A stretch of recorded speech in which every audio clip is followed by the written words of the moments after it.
Hey, welcome to Shop Talk Tuesday. If it's Tuesday in your neck of the woods, guess what? It's Shop Talk Tuesday. Hi, I'm Justin from Manila Guy Bicycles, and we are actually doing a live podcast. If you're watching us on the replay, welcome as well. Please put comments below if you have any questions or anything you want to contribute from your perspectives. This is a safe place where bike shops, bike employees, people that ride often, people just ride a little bit, just entertained by a guy in a garage. Basically, this is your opportunity to take a pull back of the service department in most bike shops and what it looks like in your neck of the woods. Kinda, sorta, maybe a little different.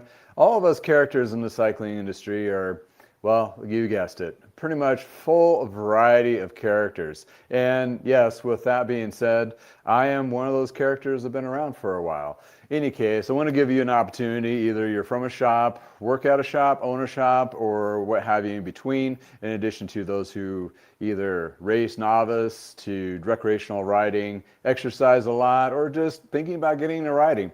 This is a safe place for all of us to come together and basically be part of my community. It does take you to make this happen, so thank you for joining if you're watching live or on replay. If you're watching live, please throw in the comments like where you at and how you feeling today. Is it all good in your neck of the woods, or is it just chilly like it is here? We have the 30s, high in the 40s today, Fahrenheit, and I have a little space heater kind of warming up my space here and try to keep myself warm while I do this, and hopefully I don't start shivering as we're doing this. And if so, I'm gonna have to get up and walk around, i.e. you'll be able to get a perspective of actually my shop. If you're a first-time viewer and just kind of dropping in, welcome. Thank you for coming in, and hopefully you like what you see. And if you do, just a reminder, please like and subscribe if you like content like this. Well, in any case, here's the 2025. I know I'm a day early, but I'm not doing this tomorrow. So, in any case, we all survived another lap around the sun. Well, maybe some of us did, for the most part, at least those who are watching. And it's been one interesting year, to say the least. And there's some topics I'm going to go over, kind of a recap of the top news stories. And also what I have experienced in my own shop and adjustments and change in my cycling community. And yes, this is all about community, where we're doing a lot of more riding, less buying, and our environment here in the States. I'm in Colorado, which is in Loveland, Colorado, in the States. And yeah, we're in our off season here. So that gives you a little bit of perspective where I'm coming at. But in any case, we got some crazy stuff going on, has been this last year. Going to kind of review some of that and how it's been affected in my shop as well as other local shops, and basically the industry as a whole, talking to individuals and seeing just this train wreck happening in real time. And don't want to be total Debbie Downer. There's been some shining lights of this particular year. One is you watching me and this podcast growing. And now I'm actually uploading these podcasts onto Apple as well as Amazon and Spotify. So if you feel more comfortable listening to those portals, welcome and thank you. Any case, here we are, just going to warm up and let some people roll in. We got some people watching. Hopefully everybody's had a really good holidays, and hopefully we have some really good fun plans for the New Year's. My daughter's really interested, really wanting to watch the Stranger Things conclusion, so we'll be doing that tomorrow for sure, with a bowl of popcorn.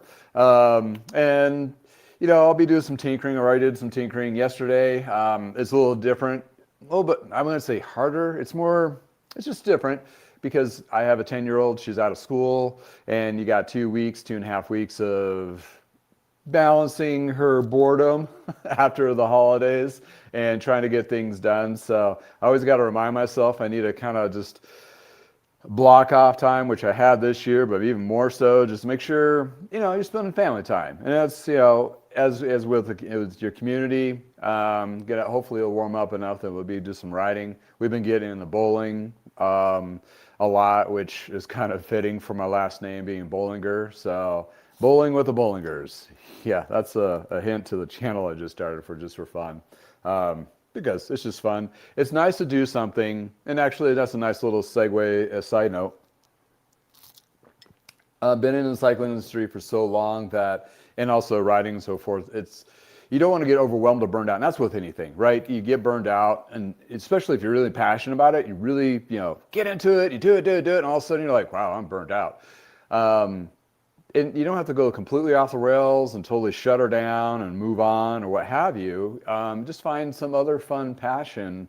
And for me and my family, it's got into bowling. I know that has nothing to do with cycling, but what it does is gives you the same or a level of distraction of your day-to-day life, in addition to gets you a little more active.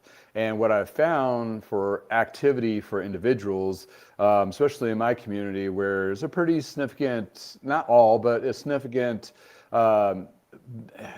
population of seniors. And this used to be a senior community back in the day. Now it's become overrun like all other communities.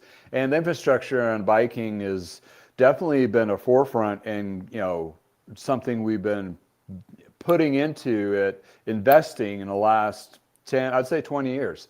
And it's expanded to a point where we have a beautiful bike path system around Loveland as well, Fort Collins, and that's been continuously expanding. And hopefully in your neck of the woods, you have same kind of expansion of, recreational bike paths, that kind of thing. Just get the people outdoors. And now to this point where you can do a century, or almost a double century, with not being on the same path twice, going the same direction. So it's pretty crazy how much they've laid some concrete and got it going and maintained it. Well, on those particular bike paths, I've been seeing a lot increase of older individuals on e-bikes, and that's where e-bikes has become really popular in a positive way in our community, because it gets those people out there. Well, for me as a distraction, being in the mix of cycling for so much, bowling is my breakaway. When I'm bowling, I'm not thinking about work. I'm not thinking about repairs that need to be done, the stuff I need to order, and all the stresses of not making nearly enough money to support whatever. Because bike shops, we're just not in it for the money, but you do have to pay your bills. So all those stresses and family and so forth, and especially during the holidays, it's been nice to go out and just bowl. And goodness, my daughter and my wife and I went bowling the other night, which would have been our regular league night, but league was not in session because of the holidays, and we bowled like 9 games. I mean, it was kind of insane. So we spent a good 3 hours there, 3 or 4 hours, just getting out of our head, having fun, family connection. And also it does, it's cold outside. It doesn't matter what the weather is outside, enables you to have that. Cycling is very, people go into indoors and do indoor cycling and that kind of thing. Yeah, this is the time of the year when people are buying a lot of trainers, smart eating trainers and that kind of thing, to keep their legs going and warm and all that. But it's, some people just don't like that. And either they need to do the spin classes with activity of groups of people, or they find some other activity. In Colorado here, we're very fortunate because our weather is very intermittent, in other words, and we also have a lot of sunny days in the wintertime. Right now, even though it's chilly out, it's sunny. If you're a runner, you can run or go walk or go hike. All those things are still available. And when it gets snowy, you have snowshoeing, cross-country skiing, downhill skiing, all those other activities. So we're very fortunate here.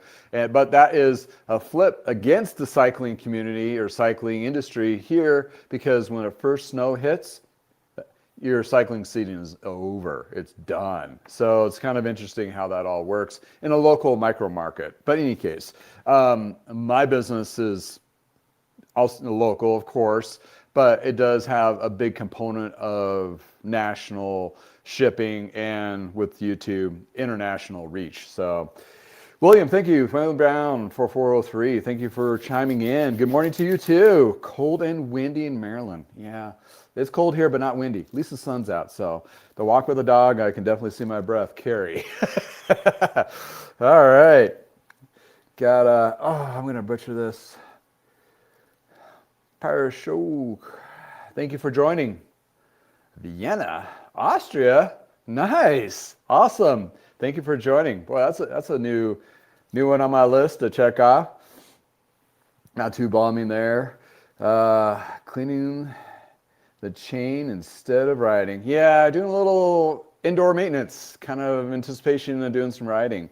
I do watch a lot of like short videos on Instagram and so forth, and it's more of a global thing. And I see people riding in all sorts of places, and also in your neck of the woods too, where it's kind of like taking a tour. It's really cool. It's like you're taking. That's why I kind of like watching Tour de France. Is it's not just all about the racing. It's sometimes you're like watching and little bits of history they go into and so forth. That's it's more of a cultural thing. It's kind of fun to see a little window shot of their life and their cycling experience is really kind of cool. So thank you. I appreciate you for chiming in, and good luck on cleaning your chain there.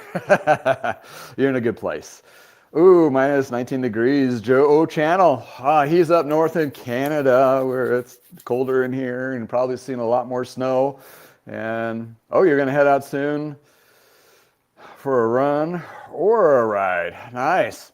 Yeah, I have to hand it to you, individuals that live in Canada. I've had some clients back in the day when I was doing Retail Toolkit, and it's you guys take advantage of whatever you have in front of you, which is awesome. It's a very positive outlook. If it's cold, you go do something. If it's nice and warm, you go do something. Canada is a various parts of Canada I've been have been very beautiful. So it's one of those things where seeing and interacting with individuals that over the years that work in shops as well as ride and do recreational up there, it's pretty cool. It's pretty awesome. And again, hey everybody, thank you for hanging out at Shop Talk Tuesday. And right before I jump into the big melting 2025 recap, probably need to clear my throat a little, and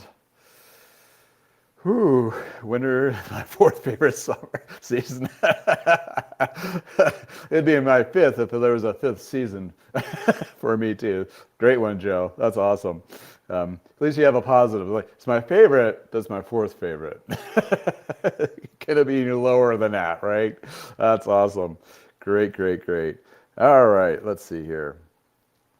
Just want to do a little shout out to one of the sponsors of the show that helps me keep things going like this and bring a community to you. Just take a gander as I clear my throat here.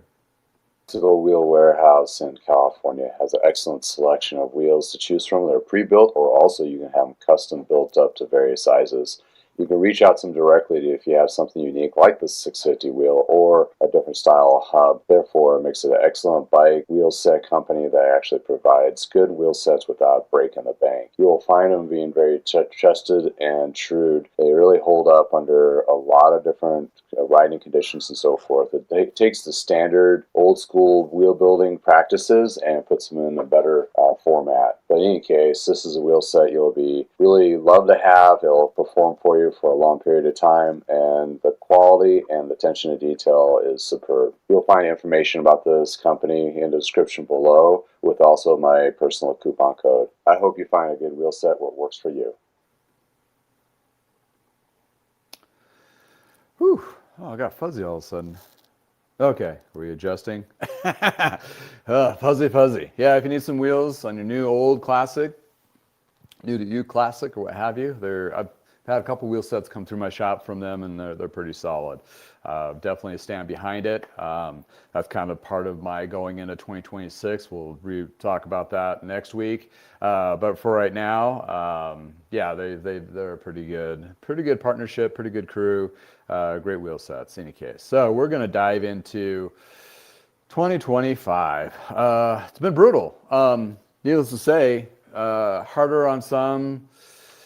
Some shops are kind of economical resistant or well, recession resistant-ish. Some of us have been around for a long time. Some of us are new and just trying to figure out how you're going to navigate and what's this mean to me. And welcome all those that are listening in the shop and kind of just getting an ear shot of what's going on in other places. And you understand that you're not alone. This is one of those things that if you've been in the industry for 35 years like I, or just for 35 months or less, it's something that's, we're all in uncharted waters. It's completely a bizarre twist and turns. And these are kind of the top 10, I would say the top 10 news stories, cycling within the cycling industry that may or may not affect even shops of my type or others, but it does have a effect in your cycling community. And if you're a shop that's servicing or providing services or new or used or whatever, even if you're just like eBaying out all your parts, it is affecting you as well. So the title, is, I guess the best way of framing it is it's a great reset, and great and not in a great way. It's the great giant colossal reset. And however that would resonate with you and your shop or your cycling, there's going to be a lot of things coming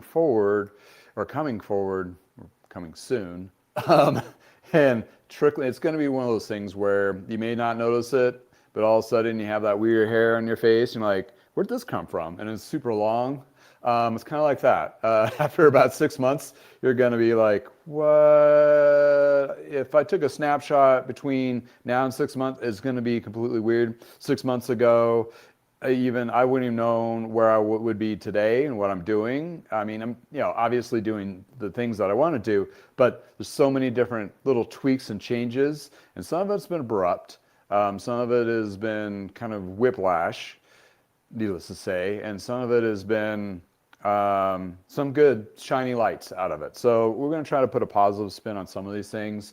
But yeah, it's been a great reset for the cycling industry, and some of it, I would say, has not been totally horrible. I mean, I hate to say it, but it's really kind of put the big guys on their heels a little bit, which is probably something they needed to be done, because they were in like this is it, my way or the highway, and all of a sudden they got a big old slap, and they're like, oh, okay.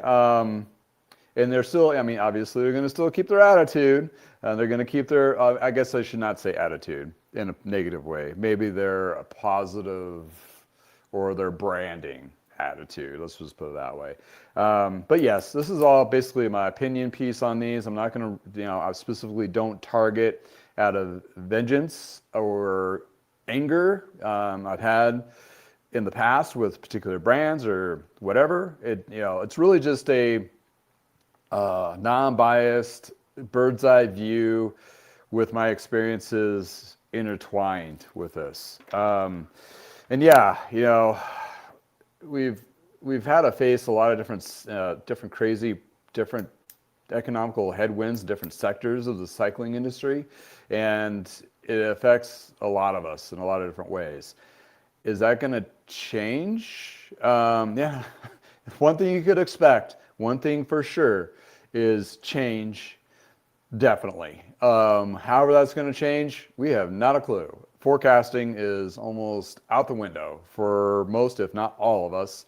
But there's some things we can take from 2025 and take with us in 2026 to give all us bike shops a fighting chance.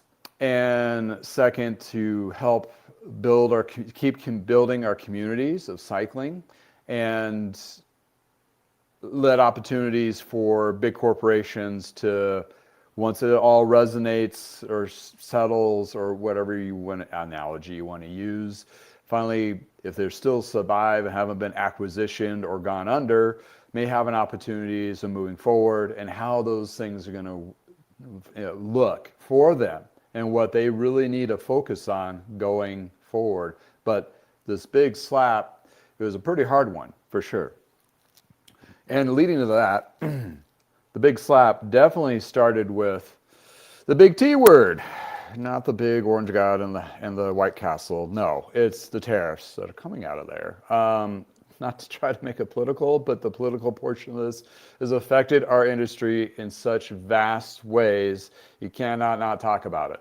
Unfortunately, it's put some huge disruptions, and the continuous disruptions are going to be affecting bike shops, consumers, and all of this. So talking about the tariff perspective of this, and really what it is, it's big threats, and how it's affecting the cycle industry is providing no stable way of forecasting running your business if you're buying products that are being produced overseas or out of the United States brought into the United States. And even though you are producing things in the United States, the raw materials are being affected coming from out of the United States into the United States. So there's a whole Pandora's box of layers of problems with this, and it's constantly being tweaked and changed, and if it's on, if it's off, we're waiting for the courts to say if it's legal or not legal or all those things. But regardless of all of the hot mess that's going on, a bike company that either produces bottle cages to wheels to full bikes are directly affected. What's that going to end result for the consumer? You cyclists that are riding your bikes and going, yeah, I'm going to get in, riding this season, maybe look for a new ride or maybe some new parts. Or I just need to get a tune-up and I need tires and a chain and a cassette, and even just bike lube and everything else in between that goes with cycling. Anything that's related with the word new is going to have a huge uncertainty of price and availability. We don't know. It's most likely the prices have gone up in your neck of the woods, and unfortunately, internationally, possibly. And again, I do sorry. I say sorry. From being an United States citizen to all those that are outside our borders, sorry. I'm so sorry. So sorry. If we're affecting your markets, your lifestyle, your cycling communities, because it's not right. Because cycling does not have borders, in my perspective. People like to ride in Canada. People like to ride in South America, and they do a lot of riding down there. I didn't know they had so many teams in like Brazil and Argentina and all those other countries down south. I mean, it's beautiful, it's great, it's awesome.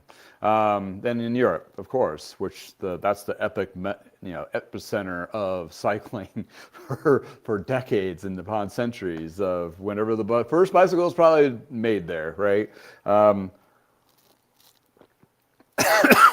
Sorry.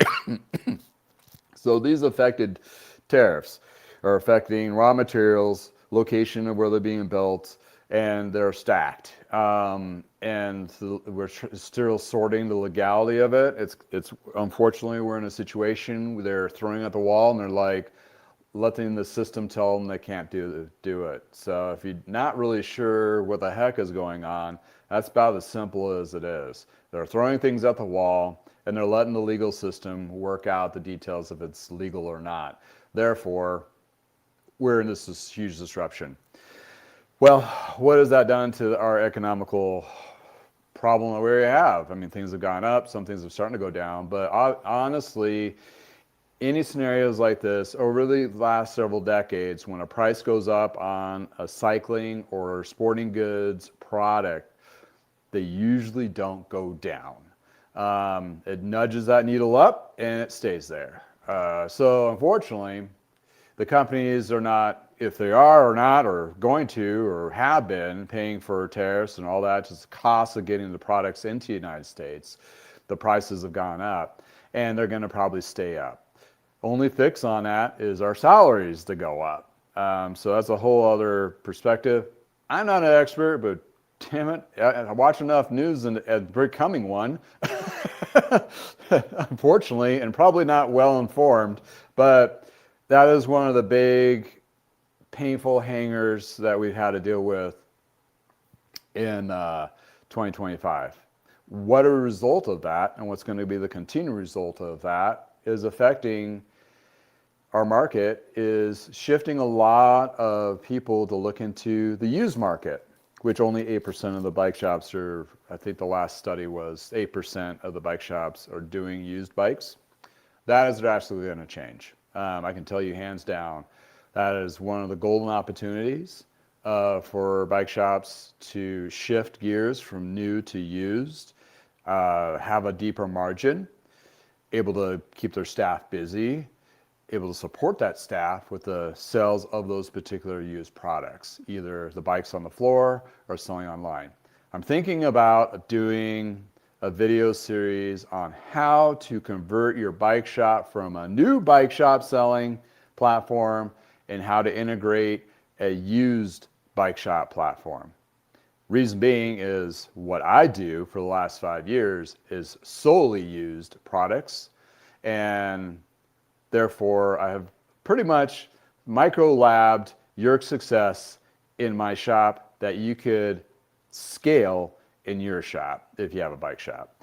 So, and what that'll do for those consumers out there is provide all of you with less expensive options to new and able to get into a ride, new to you ride, and get into cycling or refresh your ride or get in an other opportunity. And there's a lot of different things that are going to help with that. But one of the big disruptions is tariffs, and it doesn't look like that's going to change. There is no faltering of how our current administration is going to go from that. So they are sticking to it like freaking glue, and that is definitely the known factor that's going to have to go. Oh, William, thank you for chiming in. Oh, show us the ceramic coating that you use, please. Oh yeah, I will here in a second. Oh, let's Cam 51. Thank you for joining from Idaho. Cold as well. Yeah, we've had a colder, warmer than average now to colder hitting us in the States. So it's pretty chilly. Yeah. I use ceramic slam as from Lithium. Actually, I have a little video queued up. I can show that a little bit, but let me get through these top 10. It's going to take a bit to go through top 10. And on the back side of it, we're going to get some cool positive notes. We're going to talk some positives here. The latest news, we're going to go into the second portion of this. Or number 2 would be your Rad Power Sports files for Chapter 11. So there's a lot of companies that have been struggling in 2025. Either they went under, acquisitioned, or resold back to the original owners. There's several different smaller companies to bigger companies. Rad Power Bikes had a bad battery. They couldn't afford to do a recall. They're telling people not to do the battery. So look at that. Also, they filed Chapter 11 and switched to a new CEO or FSO or a new leadership. And you could just tell, there's, in my perspective, what I've seen in bike companies before in the past, Schwinn is one, I'll probably have a banner here somewhere, and various others, that they have a good branding name except for their big latest hiccup on their batteries. But other than that, I would say the CEO most likely, in my opinion, is just going to try to bolster the company to the point where it can be sold.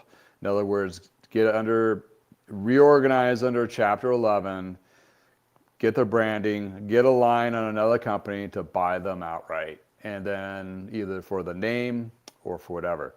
The unfortunate part, there's not that many companies out there in a position to purchase other ones, although there have been some acquisitions currently.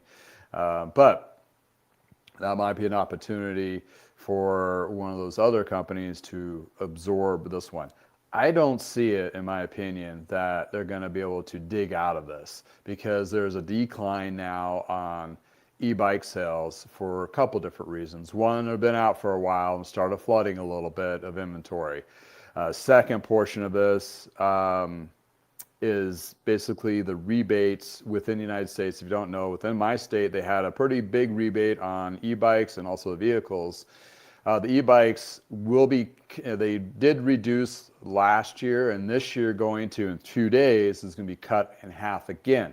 So the rebates are shrinking, therefore the cost of the bikes to the consumer are going to be more expensive.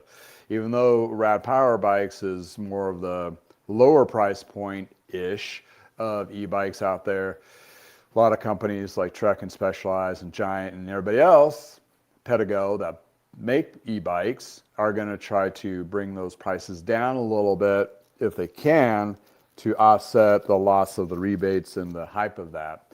It's not looking good. There's already been a pullout of several e-bike brand companies, or they did e-bikes and they no longer are doing them or shifting to other markets from various reasons. And of course, there's that tariff problem that makes everything a little more complicated as well. So that being said, that's the latest later portion of 2025. Are you going to see more companies like this going into 2026? Most likely. Our economical state is not going to shift quickly back into a different direction. We're really not sure what direction we're in. It's really a big fog. And unfortunately, there's no clear numbers coming out that's another thing, coming out like, can you even rely on the numbers that are coming out? Because they're being fudged, or it seems like, or they're late or delayed or not the whole picture. That includes the government shutdown and cliffhanger. We are up against another one in January. So most likely that's going to happen, unfortunately, which is going to cause more reporting to be muddled and so forth. So number 2, Rad Power Sports. They're not the only ones. It's going to be more companies are going to go through this kind of troublesome outcome, and hopefully they can reorganize and see the guiding light at the end of the tunnel. But we don't know how far along this tunnel is. So in any case. Whew. Yeah, sounded very depressing, huh? That wasn't very much good out of the top 10 here. The other one, number 3. Whew, take a sip of coffee. Maybe I need to stand up for a second here. Please watch Vital Bike Chains. Bill, if you're watching, this is for you. Very popular chain process or waxing of Vital Bike Chains provides brand names like Shimano, SRAM, and various others to be cleaned in high detailed 5-step process and then waxed to your professional level with either speed chip or endurance chip, which has been proven to have better performance and better lasting events and recreational riding. It takes care of the messy process, and all you have is the clean wax chain ready to perform. Check them out. Discount code with a link below. Oh, did you lose me? Lost me. Shop on Amazon. Oh. Sorry, lost me. Where am I? Huh. Oh, there I am. Woo! I don't know if you saw or not saw or whatever. Oh, I had to stand up and warm up a little bit. Sorry, I had to shake the chill off of me. All right, I'm warmed up again. Let's go into number 3. Number 3 is, well, Giant got in a lot of trouble with basically the WRO. United States, actually, U.S. Customs usually slapped them on this one. Basically, human rights conditions of their employees, basically their migrant worker staff. And I have a video or two, even with Mr. John Bradley, which has gone overseas to work over there, and some really good insights on that. The good news of this, I would say, is really put a light on it, and therefore they've done some corrections, and it was kind of like a warning shot for all other companies, Merida and various other of companies in Taiwan and Vietnam and Cambodia and various other markets, that you better comply to human rights conditions or we're going to not let you bring products into the United States. That basically is a pretty hard stop on that. And although I don't think there's any products that was held up from that, but it really kind of gave them a slap on the hand. And I would say being in the industry for this long, you always kind of had a blind eye to where your products are being made to some level, because you just know that some of those countries, the living conditions are not all that great. Although having jobs, working for these companies is better than not having a job at all.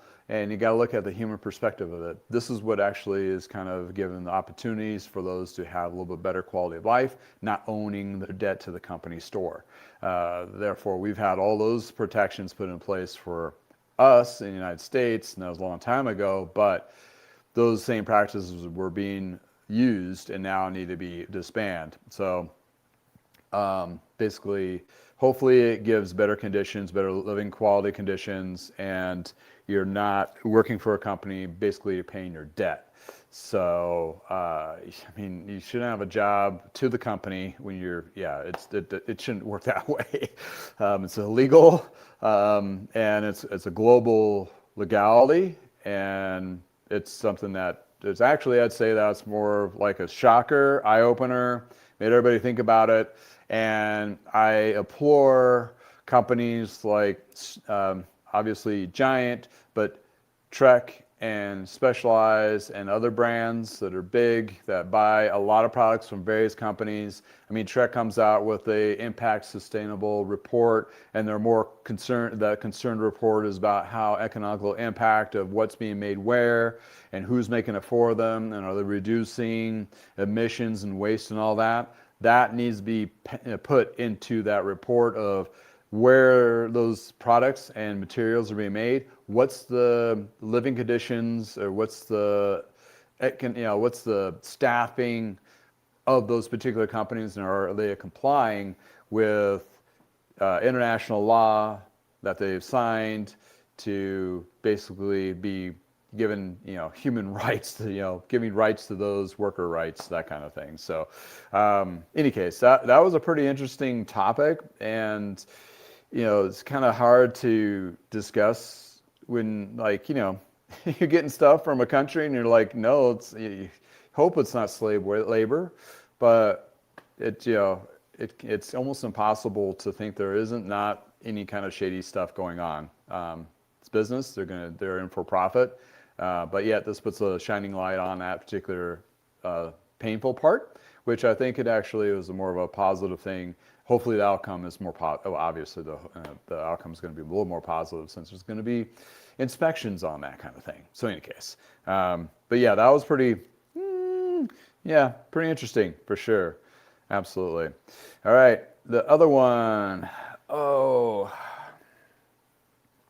the tech side, Shimano Q Auto refines entry-level riding.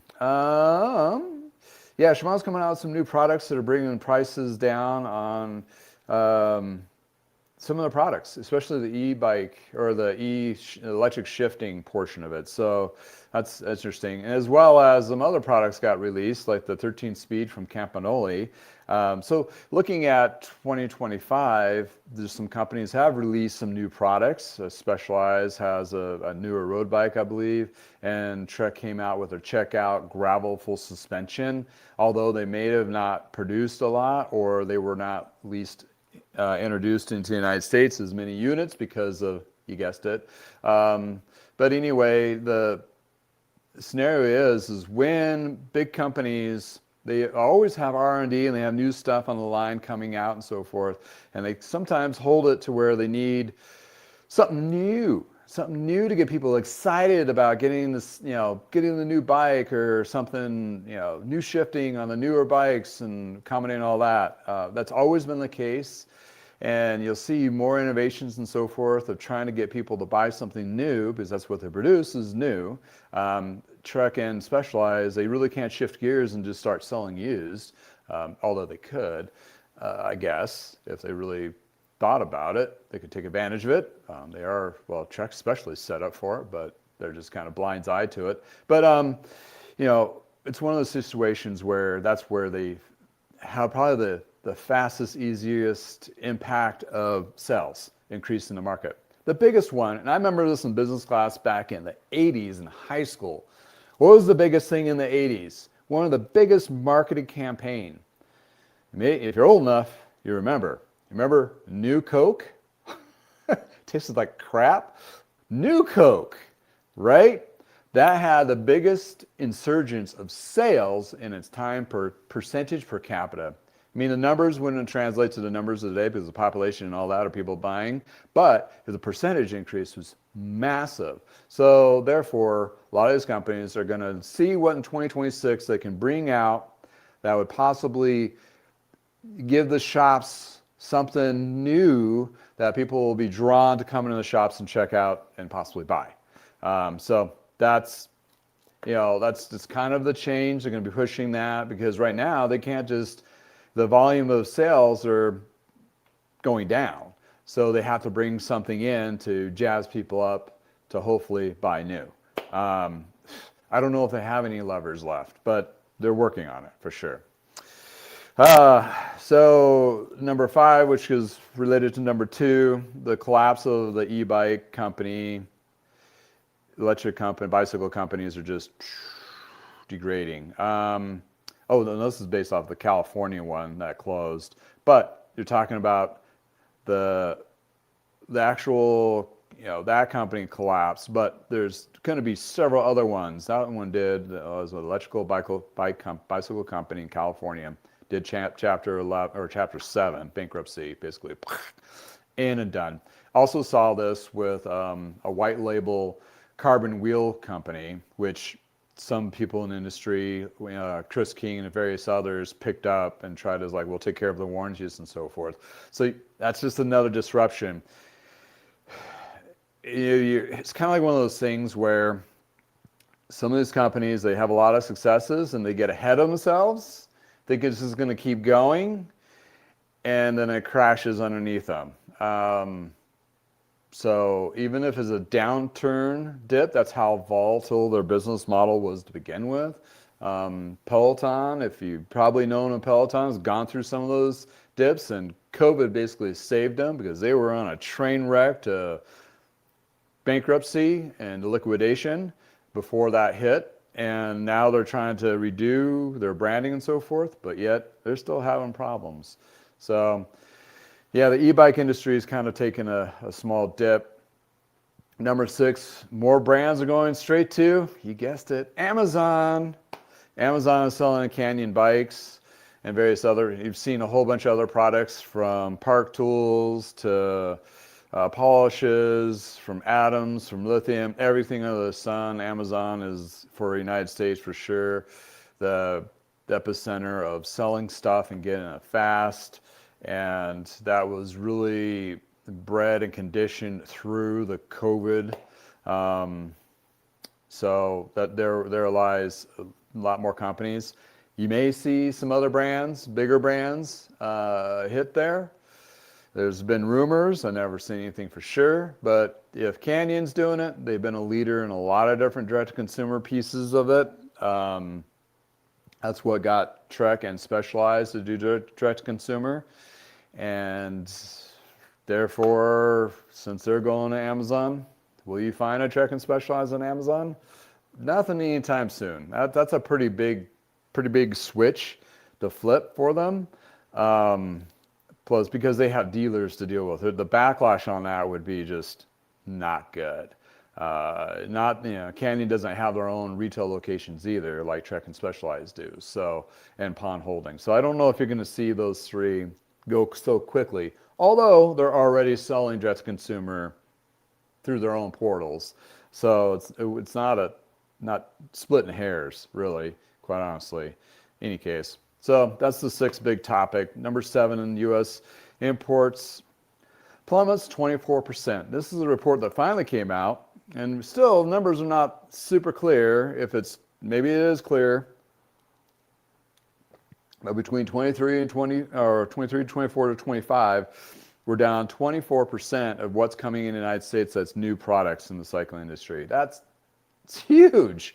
I mean, that's a lot. That just tells you how much the tariffs affected and how much people are not buying. Most of the companies are bringing stuff into the United States for the mass volume portion of it, sell globally. So, for example, if a company is like United States company, they're bringing in products but they sell globally, they may shift their inventory to go to different markets, the European market, Australian market, South America, anywhere other than, because it's too costly, and then therefore they can recover some of their losses in those other markets. Although, are those other markets strong enough, or economies are strong enough for people to feel comfortable buying higher end bikes? Not too sure. But 24%, that's pretty huge. That's going to affect everybody.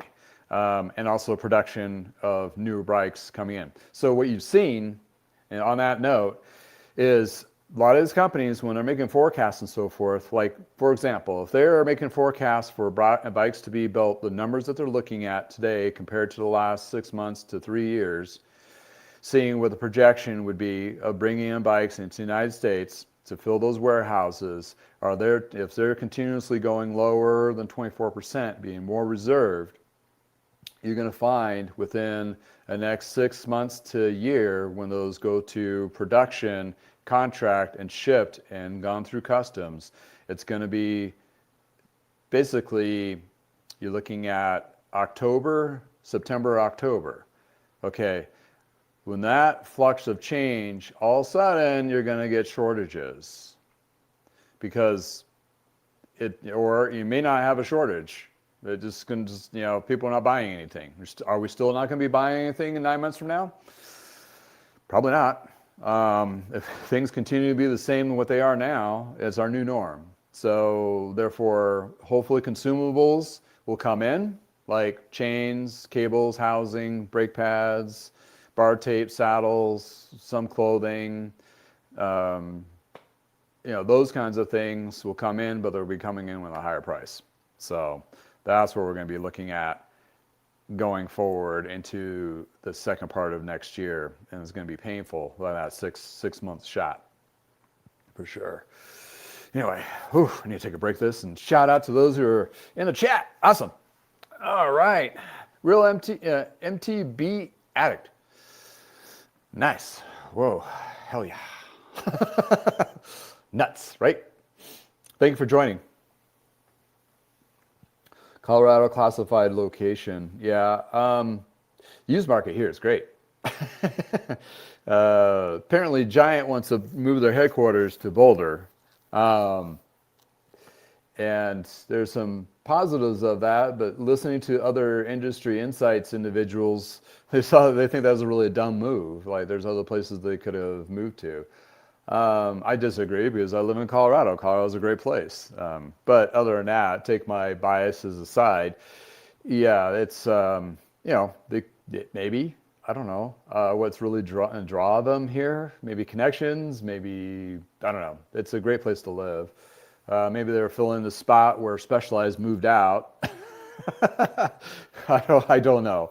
But they have some game plans. But they were in California, where anything other than there would be cheaper. So maybe retaining a higher quality of life for staff to be appealing for those to work for Giant, possibly.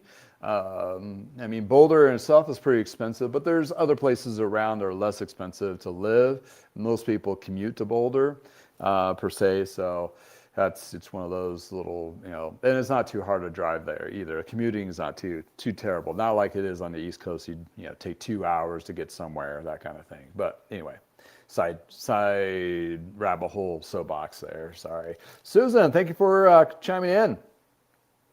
From Canada, Thousand Islands, Ontario, Canada. Sunshine and bittery.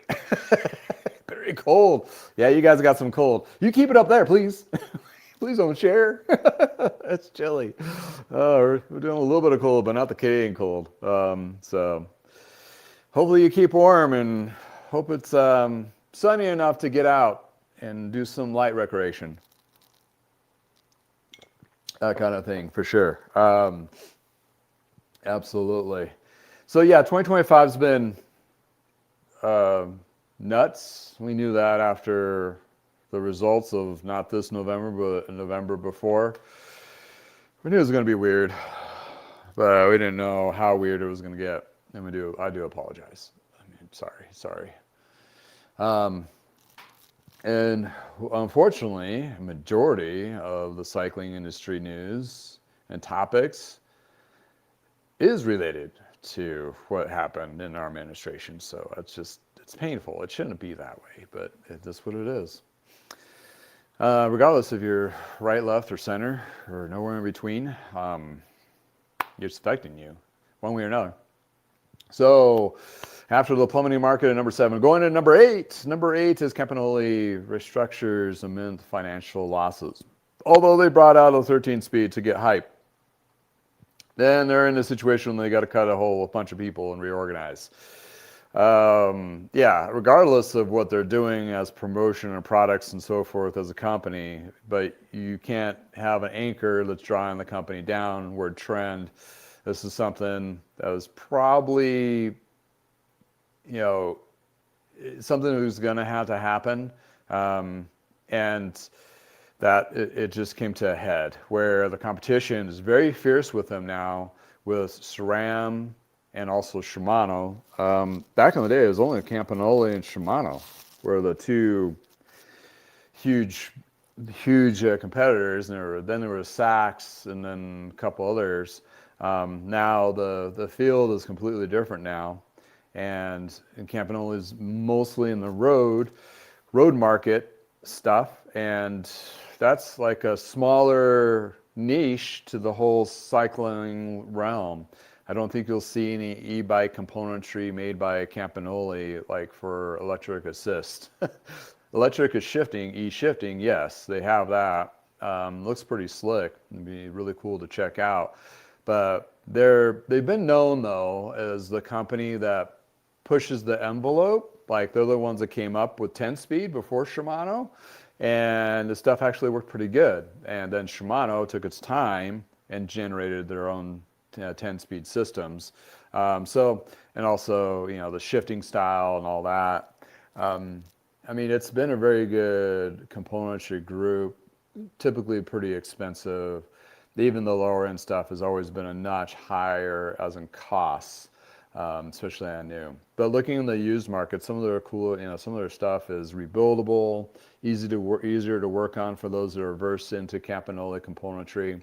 So they do have a sustainable used market that does support the newer stuff. So it's kind of like one of those things, if you're a follower of Campy or you have bikes with Campy, the most inclined to buy maybe another bike with Campy if you enjoy that experience. So they do have a good following, especially in the European market, especially with the Italian frames that are being produced. So you'll see a part of that. Well, what I've seen Campagnolo back in the 90s got big enough to a point where Trek was actually mixing Campagnolo as well as Specialized in their actual bike line. So you'd have a couple models that have a Campy or a Campy option kit. Not so much today. It's like SRAM or Shimano for in the States. So trying to combat that and break back into that market might be a little tough, but pushing 13 speeds, that might get some hype, get some excitement, something, get that new Specialized high-end fast road bike, Specialized with a Campy kit. It might be kind of cool eye candy conversation piece for those who, have the lifting finger.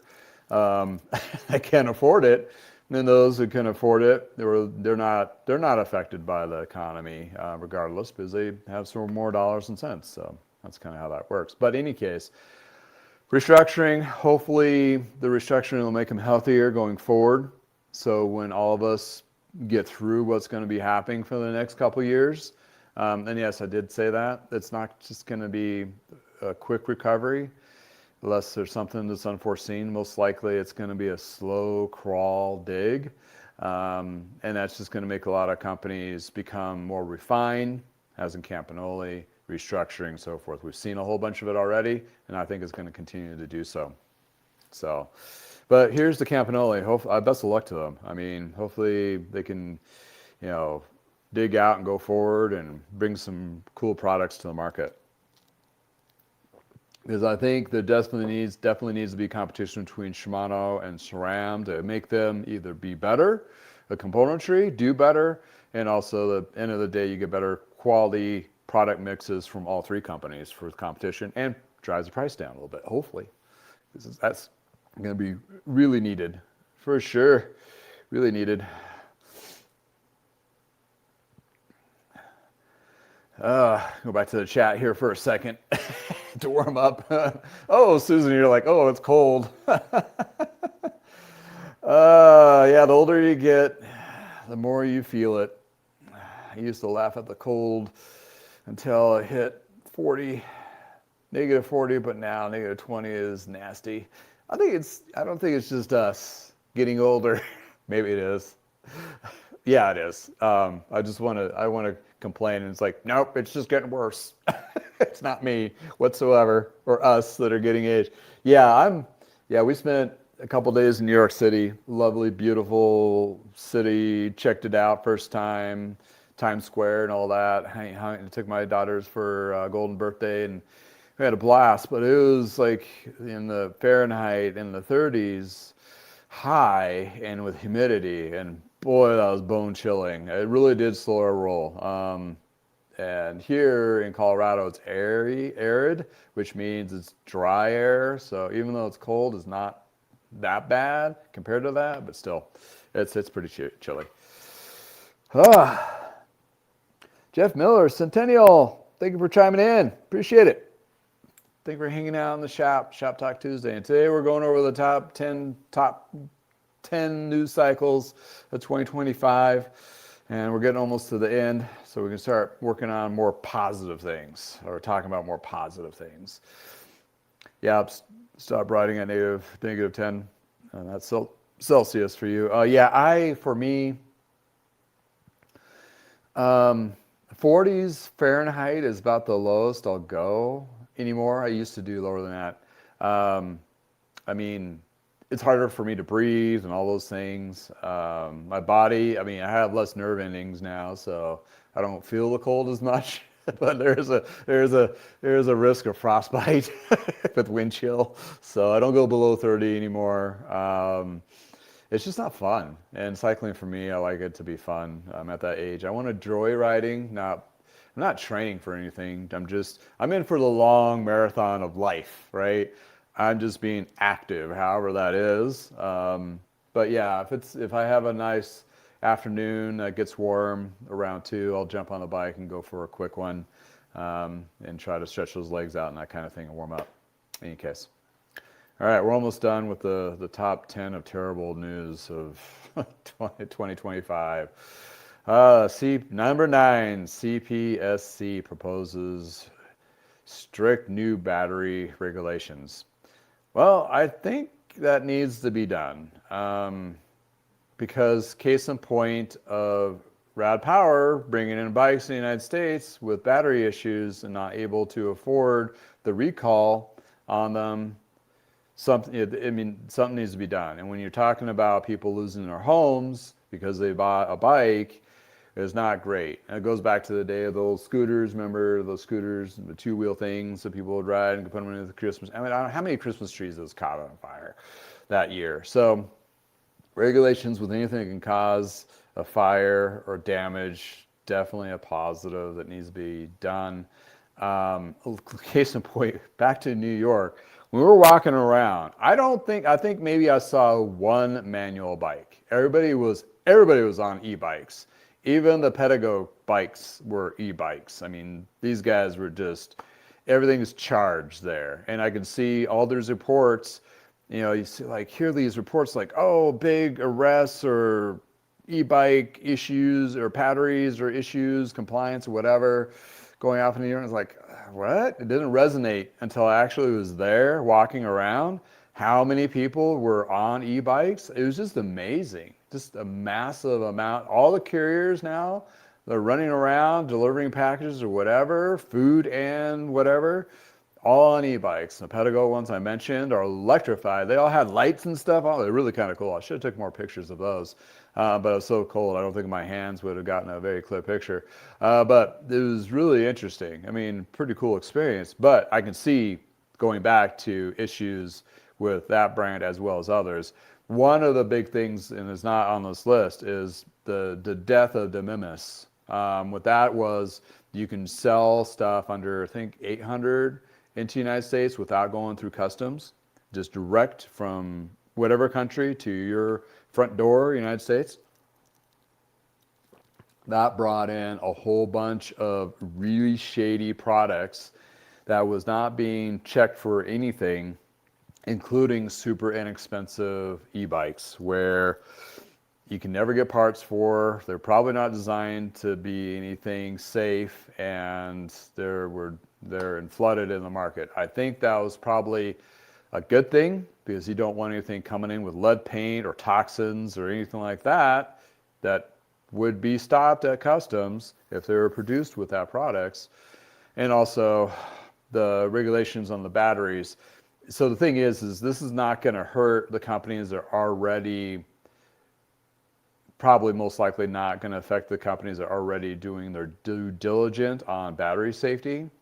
It's going to affect those companies that are really doing mass volume of shady stuff, and make, it's just a safety thing. So there'll be some disruption there, but it is definitely something that's something you want to definitely bring quality control up for sure. Oh, and the last topic is, just mentioned it before, number 10 was Giant Group USA relocating headquarters to Boulder, Colorado. Like Mork for Mork, Mork and Mindy Show, Boulder. Yes, U.S. Giant Group announced that they would be moving their headquarters from California to Boulder, Colorado. This will places the industry giant at the center of one of the most influential cycling communities in the world. Whew, that's heavy. a lot of weight on that, right? Signaling a strategic shift towards being closer to the heart of American cycling culture. Wow, that's an hour from my house. The heart of it. That's funny. I'm sure a lot of you watching going, yeah, that's a lot of smoke. I mean, Boulder's cool and all, but even us Coloradoans that have lived in Colorado all our lives know Boulder's in a special place. It's special, all right. There's a lot of cool parts of Colorado, i.e. there's a lot of other cool places globally as the epic center of cycling. Interesting. Interesting indeed. What's your thoughts on that? Please chime in. Do you think Boulder, Colorado is the epic center of cycling? Huh. Interesting. It's a hot spot for sure. There's a bike shop in every corner, has been for like decades. But I'm sure some of you out there are going, whoa, hold on here. We have some cool stuff too. If it was, I think there'd be a lot more brands in there if it was such. And I don't think Specialized would have closed their offices in Boulder, but then maybe they think Morgan Hill, California is the epicenter of cycling. In their minds it is, I'm sure. Yeah, Susan, you got a good point about get rid of the electric motorcycle scooter situation. So I watched a podcast before I got on this, and this is from a National Bike Shop Dealer Association, and they had the 2025 review, and they had like the head of MBDA is pretty cool. She's been driving it in a great direction. She had 4 other old timers like me on, and I'm going to put the link so you guys can watch it at some time in the chat here. I'll put it in the description below. They did talk about e-bikes quite a bit because obviously e-bikes is a lot of the bike shop industry right now. It's the only thing that's been growing-ish lately.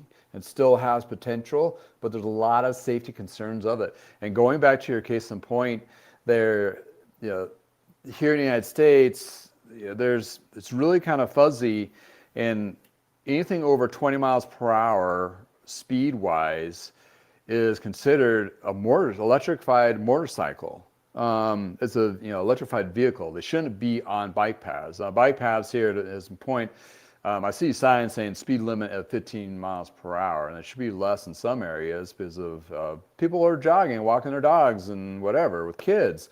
But people are blowing through, and there is a couple yahoos in our neck of the woods that I go ride, and I see the same jackass hauling ass going way too. He buzzes me every time, both directions. Not wearing a helmet. It alludes to the safety, and in California, the cause of accidents by electric bikes of this nature is like gone through the roof. So it's become also another huge issue. And in addition to, as a bike shop perspective, is insurances as well. I mean, and they were talking about that specifically, those particular bikes are basically more electrified motorcycles that have a throttle to them that push you over 20 miles per hour.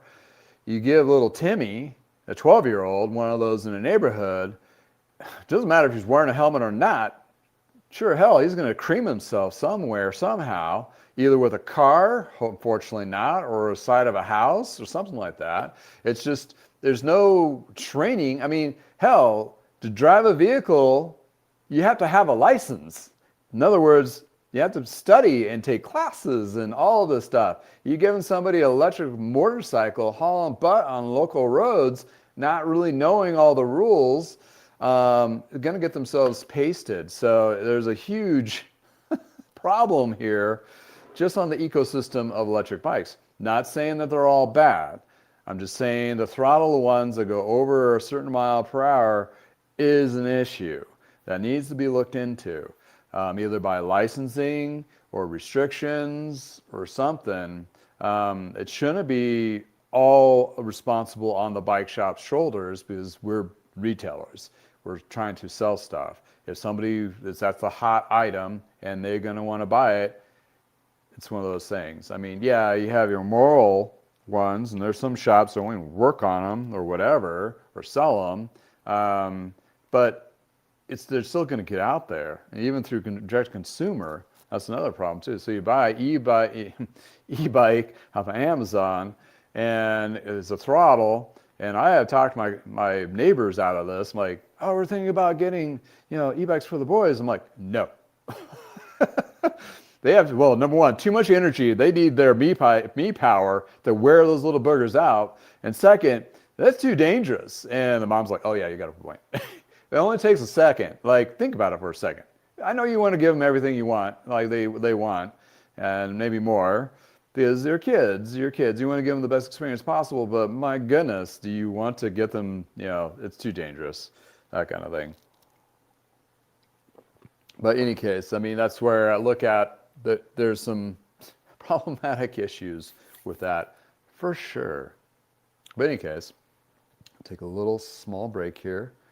And, regardless of how you feel about Amazon, if you buy something on Amazon, which most of you probably do, I have a Amazon store, like the latest pick, basically, of products that are on sale, that kind of thing, and various other parts and tools and so forth that I suggest using within those particular categories. Check that out.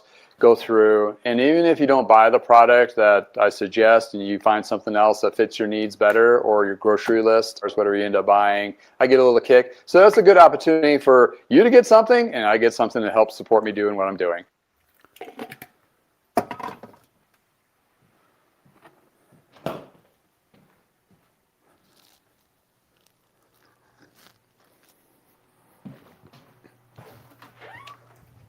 I'm coming. I got some coffee. Figured I'd take an opportunity to get some coffee. Yeah, coffee. Keep myself warm. Hopefully I don't lose too many. Yeah. Anyway, yeah. Yeah, I mean, most influencers here on YouTube and everywhere else say Amazon. So if you're buying your groceries, whatever, please don't buy an e-bike. But if you're going to, I guess. Anyway, yeah. So that's the top 10, some really horrible, crazy industry news type stuff. And going forward, it's kind of, I mean, there's not enough time in a day to report on everything that's going on that's affecting consumers in general, buying bikes and so forth. But as the bike shops have found, the ones have currently found, and some of you are listening in from some shops, a lot of you have found service to be a huge lifeline for your shop to going forward.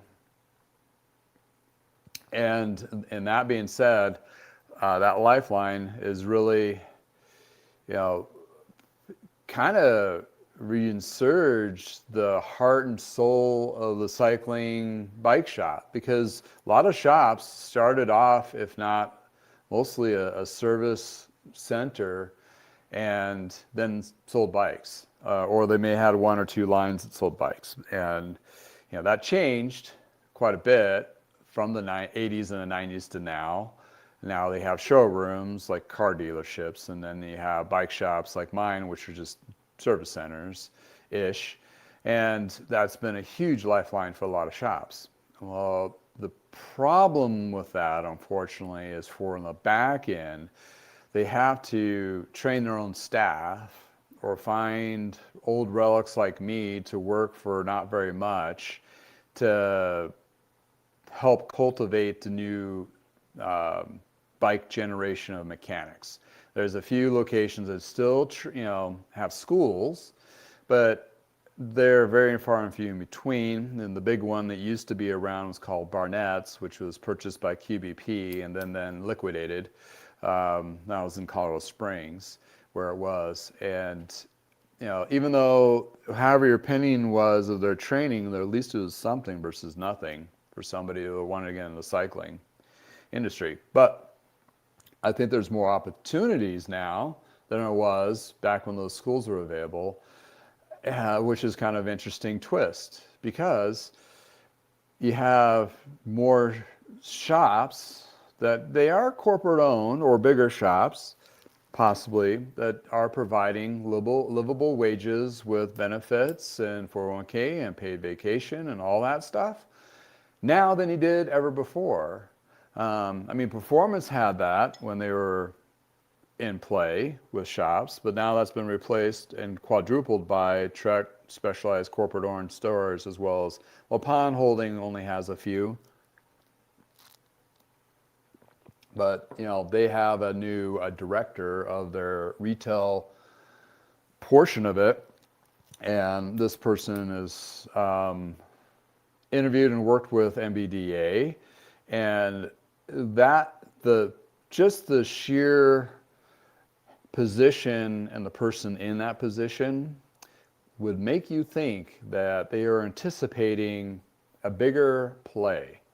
In other words, they just didn't hire this person to babysit a handful of stores. And I have a very unique perspective of this because I worked for a big bad chain store, Big Five Sporting Goods. They're not bad, they're fine.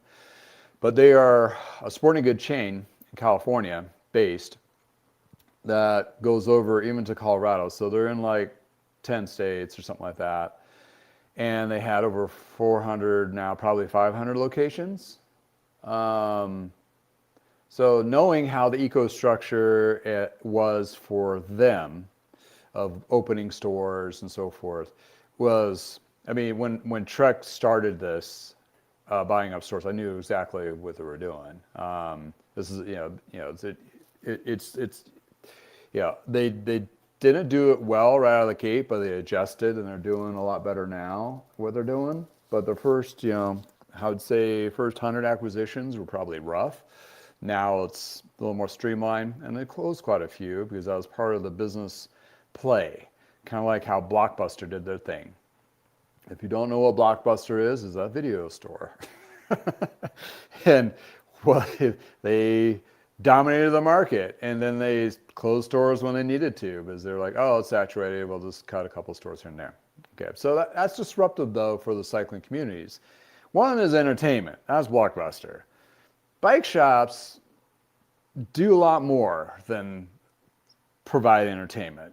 They're providing health. They're providing a place for somebody to, getting to ride, to keep their vehicle going, commuting, whatever. There's a lot more different perspectives. It's just entertainment. So when you're looking at that of a loss, that somebody that was renting videos versus a professional tech loses their job, it's going to be a little bit harder for them to find another bike shop job, especially in a shrinking market as it is. So they'll be doing something else. But there's opportunities if they're willing to move. There's going to be different places they can move to where they are looking for good people. Will and Sprocket, for example, I saw a couple ads during the holidays that they're looking for a general manager from one of the locations. There's job opportunities out there, and they'd be a great outfit to work for. I mean, if they were close to where I am, or if I lived there, I'd be like, hey, Noel, give me a job.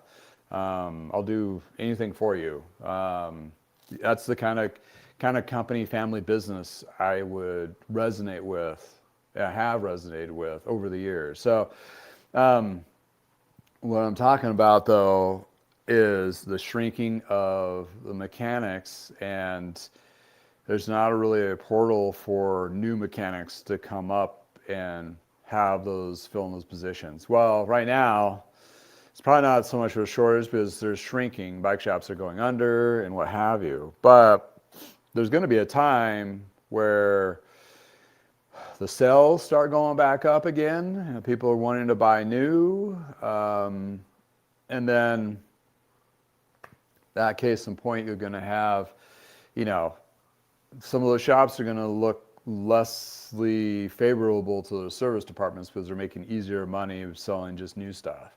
Worked in a couple shops where you didn't get paid as much as you should for how complicated your job was, how complicated the bikes were, and the technical skill that you have it was never validated.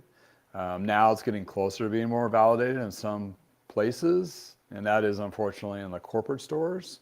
And that's where you can't fault a person that's loves cycling working for a corporate store because they're getting vacation time, they're getting paid sick days, they have 401ks now, where I didn't have any of those from working at an independent bike shop sometimes. And if it was, then you're getting paid not a livable wage on top of all that. So it's more so like a passion job. And then that drives people just to do their own thing. So in any case, I mean, we have a lot of huge, massive disruptions and so forth.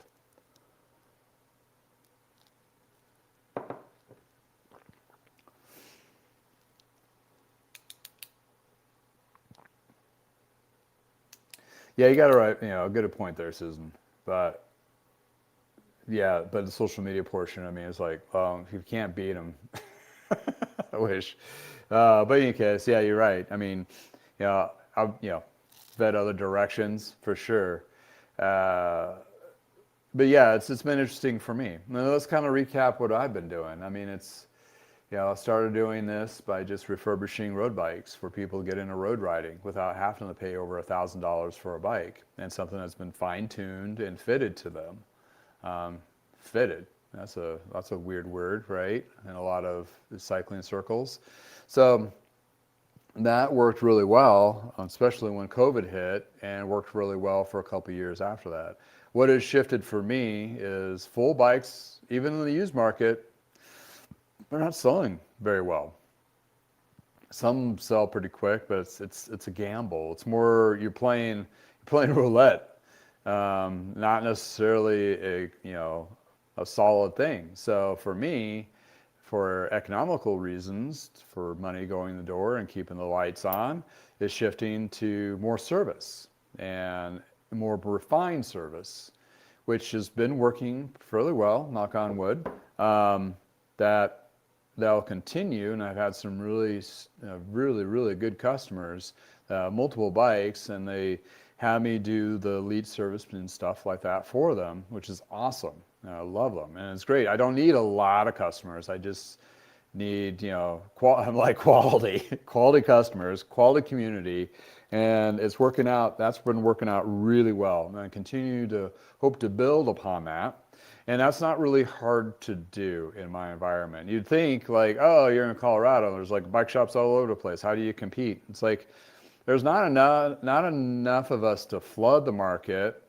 And service has always been a side thing for the corporate stores. Although they're going to be more focused on it going into the next couple of years, that helps pay some bills versus no bills because they're not selling any new stuff.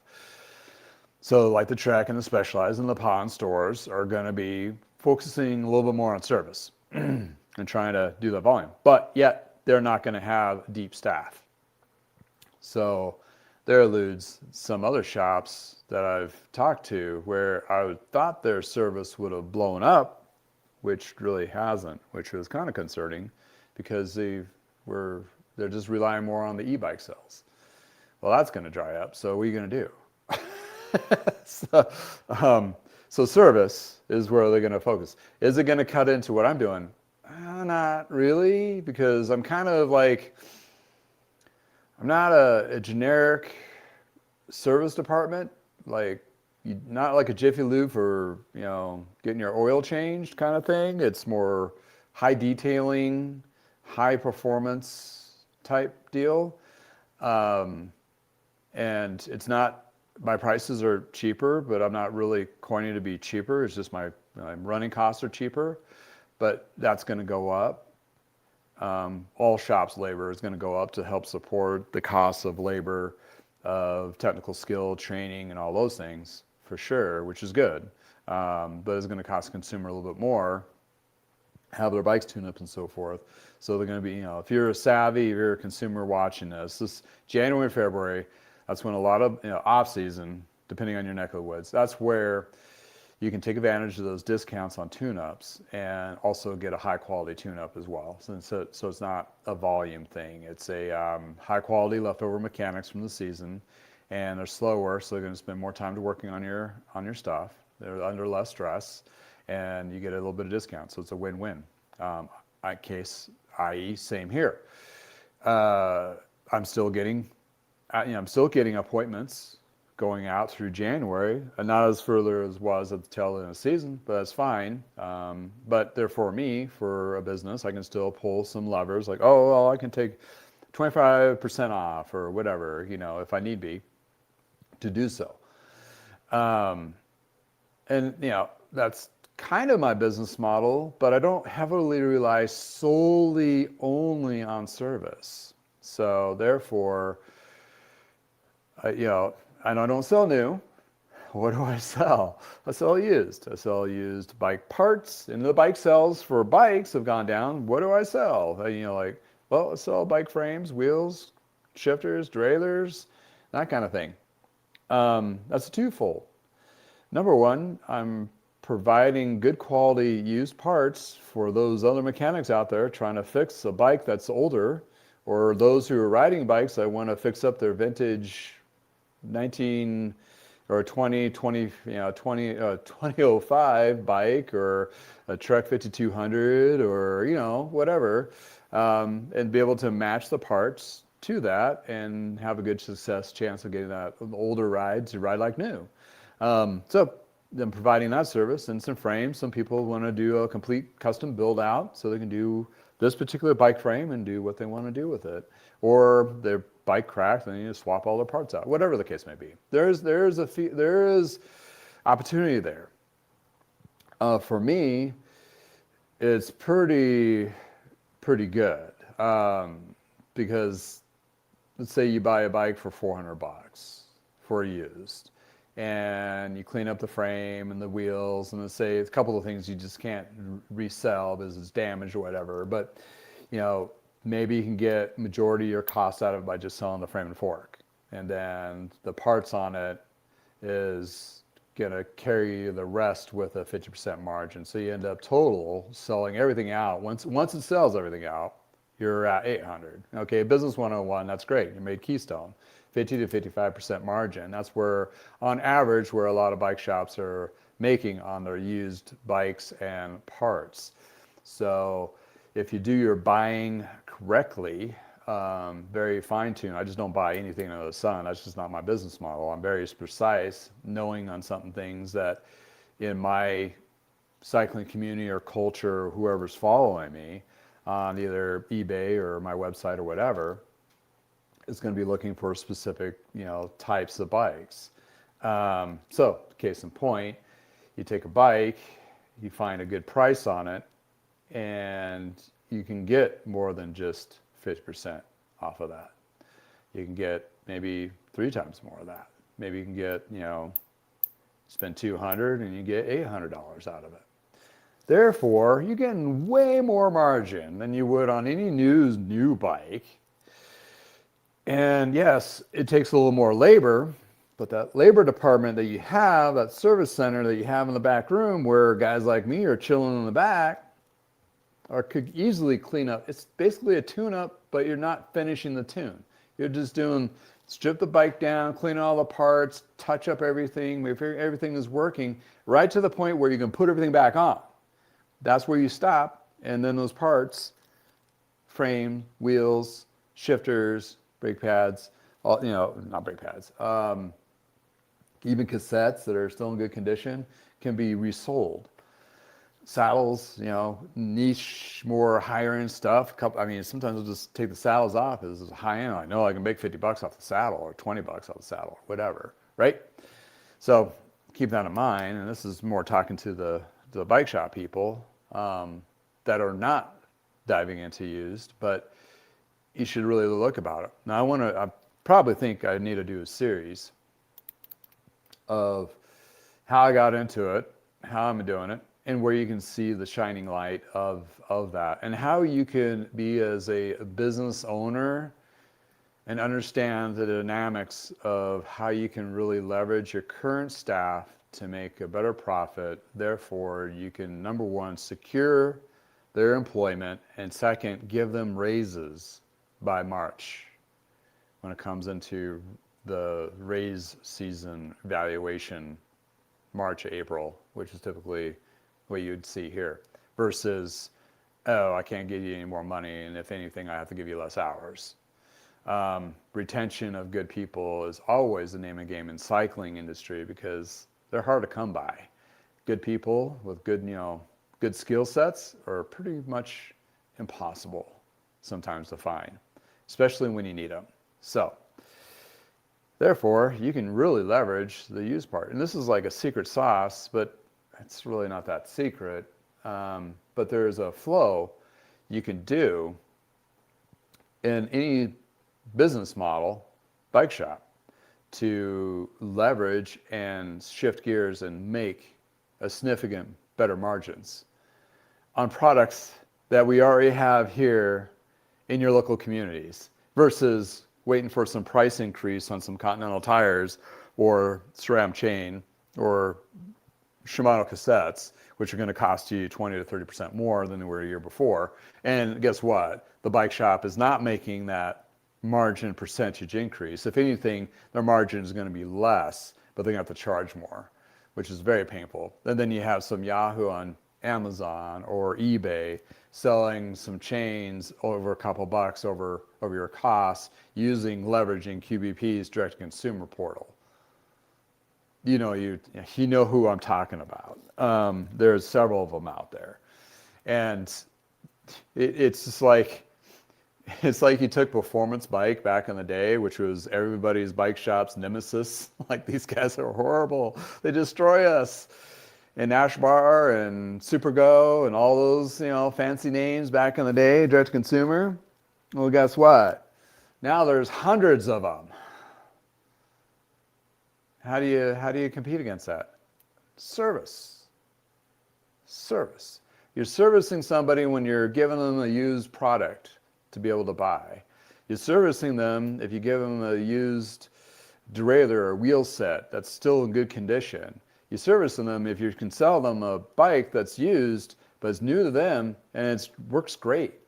You're servicing them when they need tune-ups done on all the other bikes that are sitting in the garage. You're servicing them if they need to get rid of some of those bikes out of their garage to make room for new bikes or just whatever else. Service. You're the person. You're the connection. You are the glue of the cycling community that you need to just find what your super glue moment is. Whoa, that's a good quote. Find your super glue moment. What resonates in your cycling community, because that's where it's at, people. And if you're just doing service and you're doing great, that's fine. But in the back of your mind, you're like, well, if I pick up a couple of bikes and if it gets slow, I'll chop them up and sell the parts and clean them up. I mean, there's no shortage of opportunity. You could be competing with the other 20 Shimano Ultegra 9-speed 3x9s, but at least you're getting it out there and good quality, clean, that kind of thing as mechanic, instead of just somebody just pulling something off and selling it.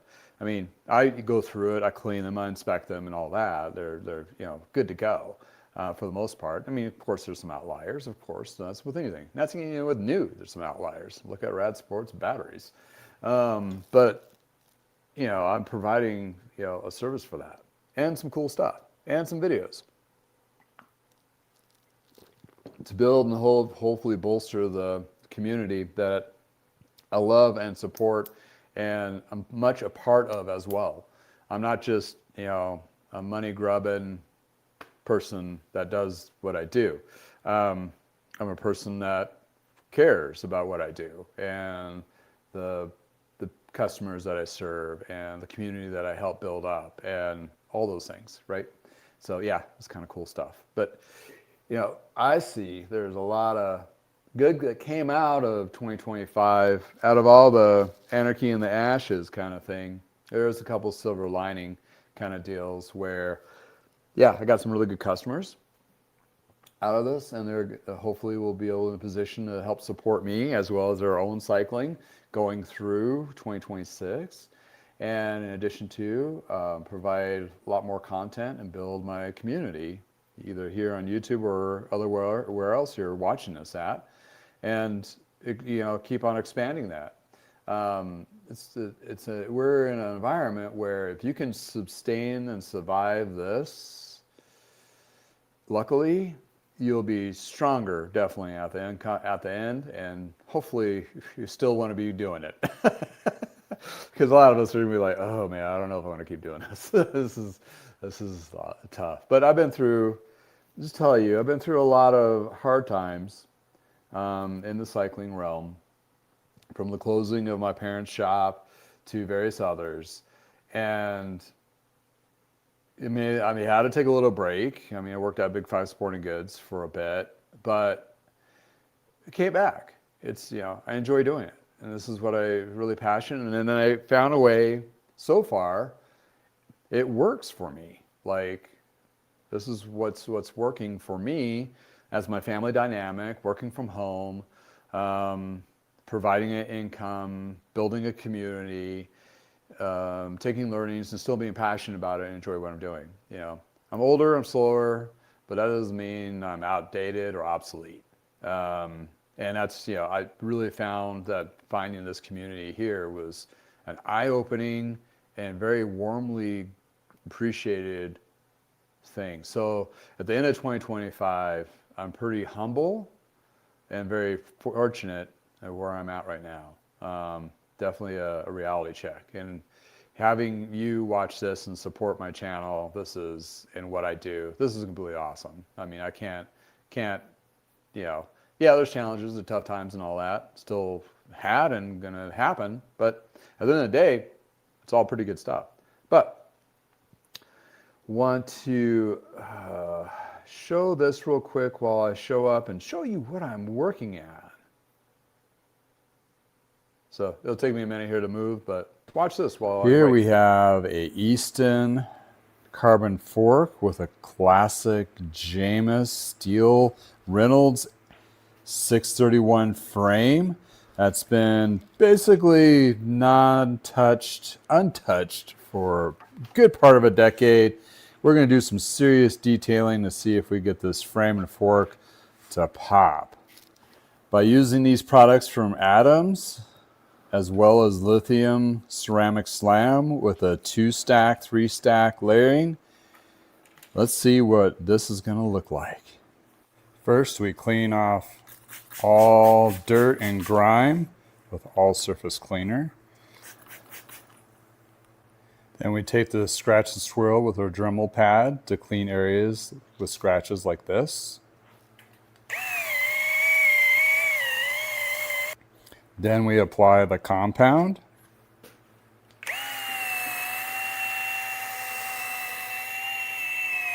Then we apply the Adams polish.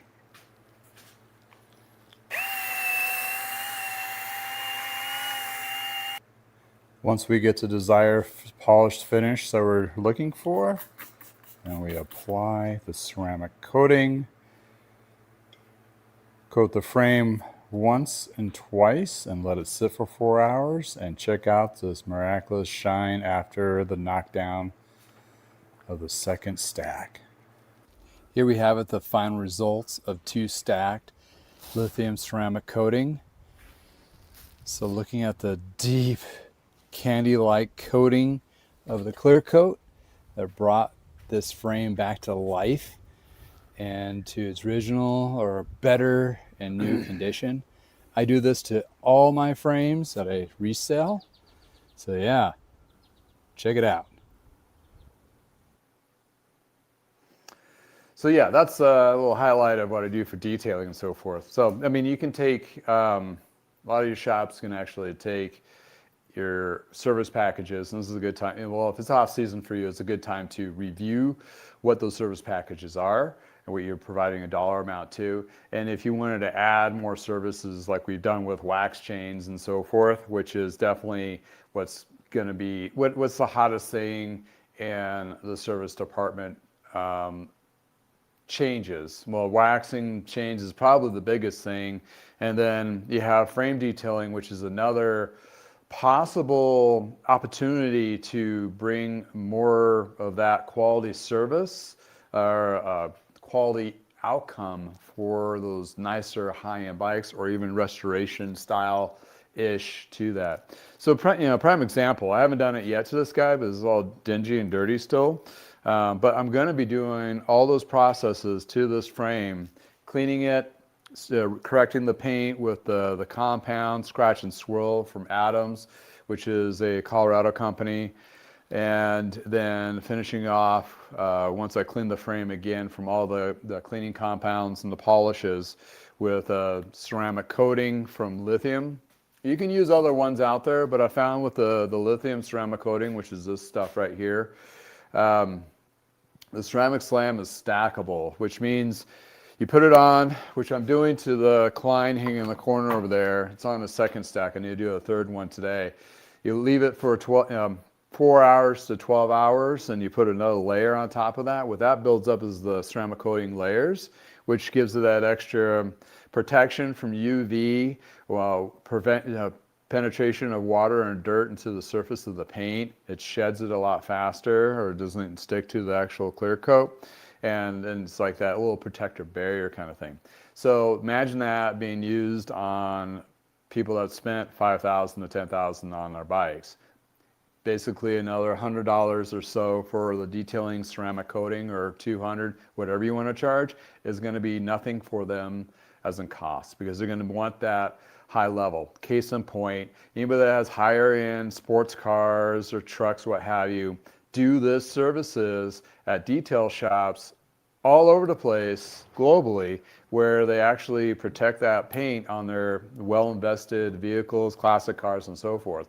Same concept for the bikes itself. Even the ceramic coating is even being used on boats. That's a whole nother avenue. And also on top of this, it's already being bled into the motocross industry, where Muck Off is one of those brands that have been tapping into the motocross, shedding mud and dirt and so forth.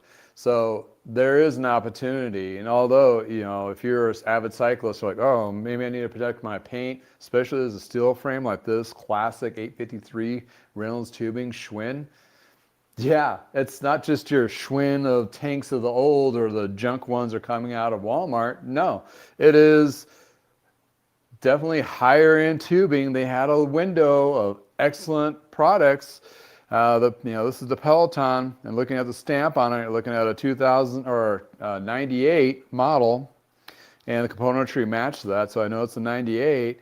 This is a decent steel frame. So that's a particular service that you can provide, or your shops in your neck of the woods can provide something like that to help, I wouldn't say bolster their numbers, but kind of help, build up their service department where it's more not just a grease monkey. Let's put it that way. If you put your shop emphasis on being more, I not say boutique-y, that's too out there, but more refined, professional, more of elite status, like better quality, you get what you pay for kind of service departments.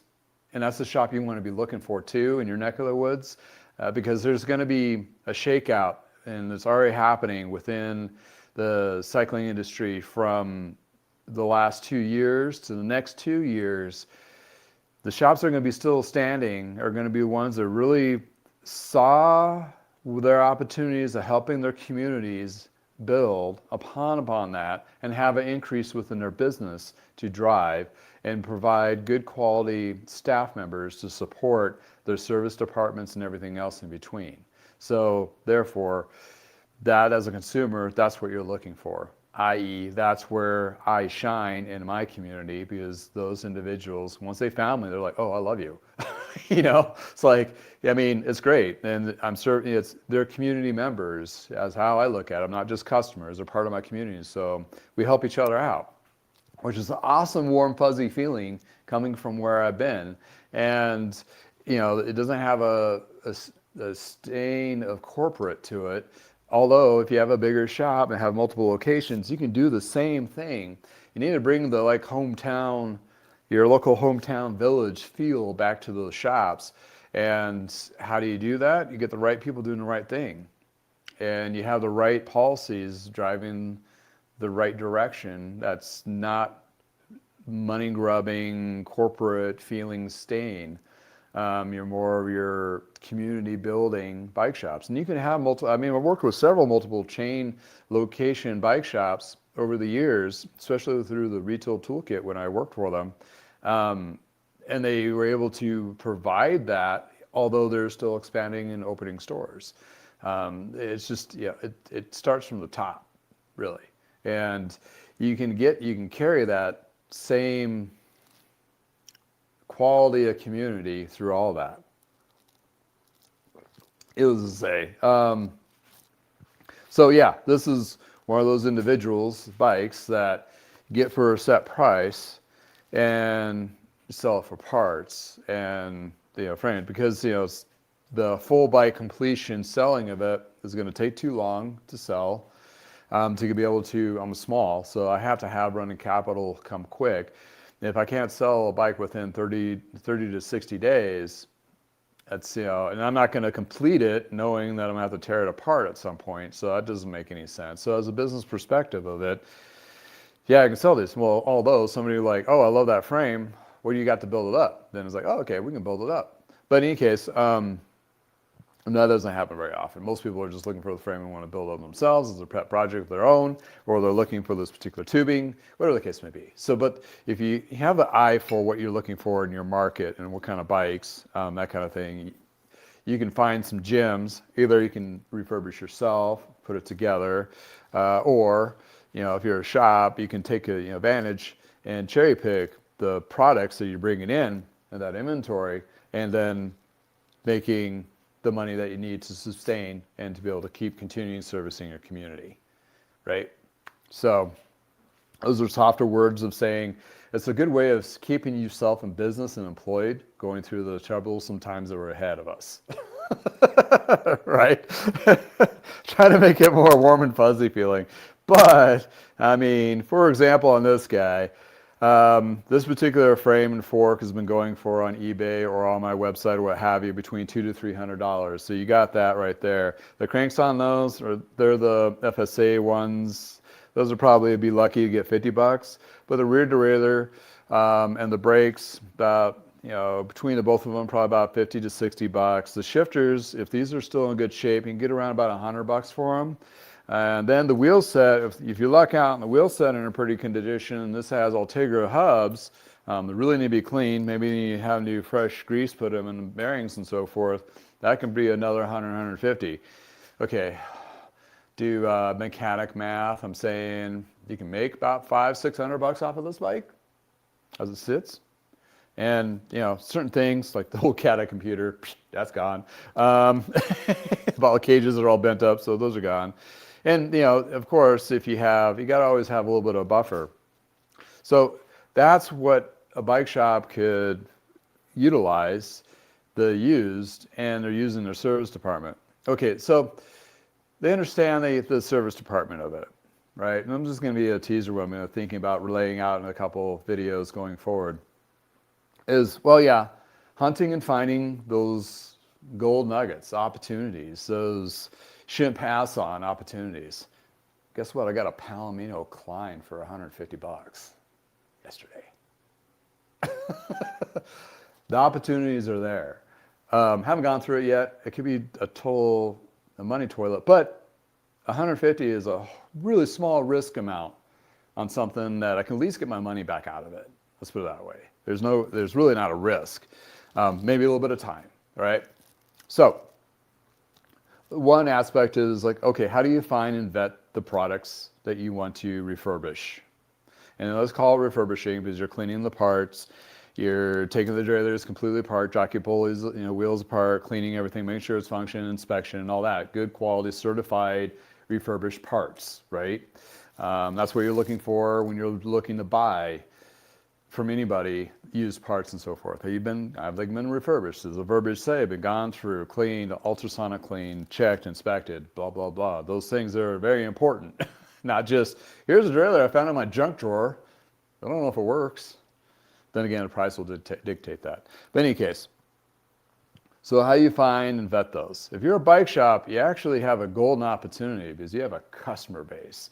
You can have what they used to, what was the name of the outfit? Now East Coast. I forget what they're called. But basically what it was is they would have a trade-in day, like a weekend or one day event. It was an event. They promoted it. Bring it in, we'll trade in your bikes. And they looked for bikes and clothing and whatever was bike related. They would give a low ball price to all these people of buying their stuff. And they turn around to the bike shop and give them a check for the stuff that they just bought. And what they did is got the customer would just get store credit. So you get a store credit from the trade-in. So the bike shop, the bike shop, paid somebody, and they get store credit at the end of the day. So essentially, your shop is going to continue to grow. The trade-in guys, that's what it's called. And they took that product and they sold it all over the place. I'm not sure. They did it for a while, but I don't know if they're doing it anymore, or they liquidated it or got sold or what have you. You can do the same concept in your own store. You have a trade-in event. This is a great time to do it, off-season. Trade-in event. The only thing you're giving out is store credit. So you're not really giving any money away, but you're getting a whole bunch of inventory where your staff can start cleaning apart and doing their thing with. The second part of that is, okay, once you figure out how to acquisition bikes, either cherry picking them or event, then you got to do the process of cleaning, get them prepped and all that, and polished and detailed and inspected. Okay, so this is where the service department stops, and this is where your sell department starts. That could be the same person, or your sales staff that's been sitting there for the last month and a half on their phone going, oh, no customers coming in, nobody's ringing the phone, I'm just going to sit here. They're bench warmers. That's what they are right now. They're not doing anything. Maybe they are doing some stuff, maybe allocated to do a whole bunch of cleaning and so forth like that. But what you could have them do is take your camera or your damn phone that they've been on all day and start taking pictures of the products that the service department just did, and then they can do all the listings. While they're sitting there waiting between customers, they can be listing parts, they can be listing wheels, be listing frames, and then listing on those portals either on eBay or your website for your shop or Facebook Marketplace or Craigslist, however many of those portals you want to plug into, and have them maintain that, or have one person, general manager or yourself as the owner, maintain those communications But if you get your flow purchasing the bikes, get the tune up through the service department, sales department preps and sells them, then all of a sudden you're going to have a whole bunch of products that are going to be either picked up at your store from locally, or they're going to be shipped using either bike flights or what have you to sell or ship those products. And before you know it, you're going to have some cash flow in your off season. And does that have to stop there? No. You keep this going. And before you know it, you'll have enough money, hopefully, through this little Powerball of making extra money off of used stuff. And maybe you keep some of it on the floor. Validation of like upselling full bikes. You can do a few of those, but you can really leverage that. That is what 8% of you bike shops out there have figured out. That's where the another 92% of you bike shops out there need to figure out. And you need to figure it out quick. It's not that hard once you've done it. And whatever works in your ecosystem is probably a good way of at least trying a sample. Do one or two of them. Do some adjustments. Okay, Timmy doesn't take very good pictures. His phone is crap. Whatever. Or whatever. But the thing is, you can sell it online because there's no dealer agreements that are going to restrict you like they used to be. Nobody's going to stop you from doing this. There's just more margin to be made. So instead of making 30% or less on a brand new bike, you're making 50 to 60 on a used one. And whoa, that just makes things a lot better, right? You have a little extra cash flow, you're keeping your staff busy, and they're actually producing an income from what their activities versus just cleaning bikes and airing up tires and hoping somebody comes in the door. So when you get busy, you keep the flow, you can maybe add more staff members or whatever the case may be. But for me, here's the trick. This is my business model year round. It doesn't change. It's the same flow. I have more service sometimes. I have a little less service. It ebb and flow, but it's at a better pace. It's controllable. It's containable. And it does produce a profit to a point where you can sustain and still support your community, cycling community, that kind of thing. In any case, let me know what you think. If you've done it in your shop, is your shops in your neck of the woods doing this kind of thing? Are they looking for, or you go in your shop and you got a bike shop owner just their hands in their head is in their hands and just like crying, like I don't know what to do.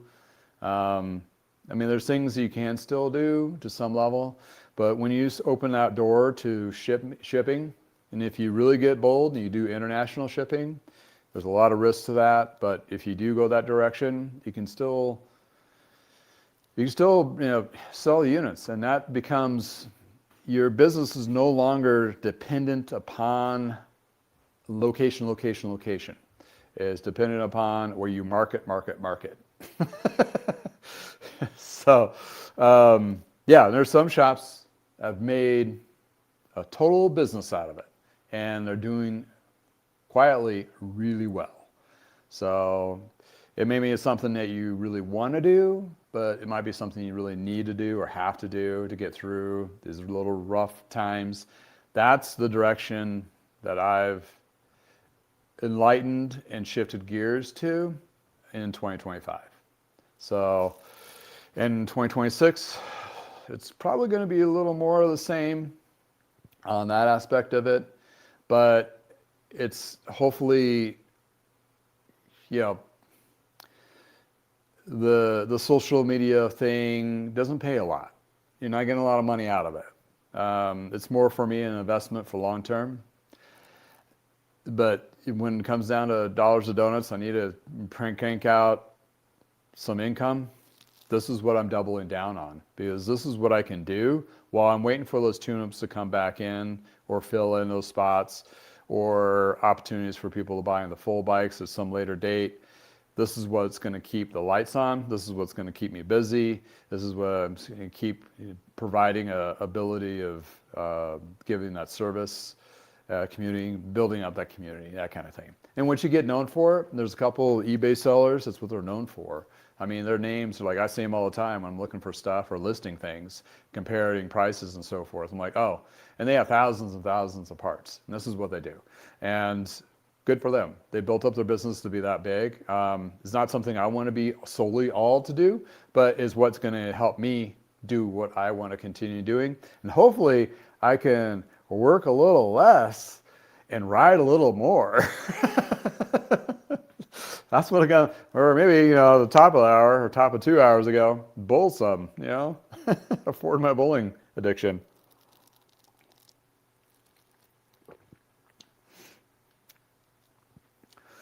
Oh, thank you for chiming in. Dandy Cycling. Have you ever considered working on Chinese e-bike repairs?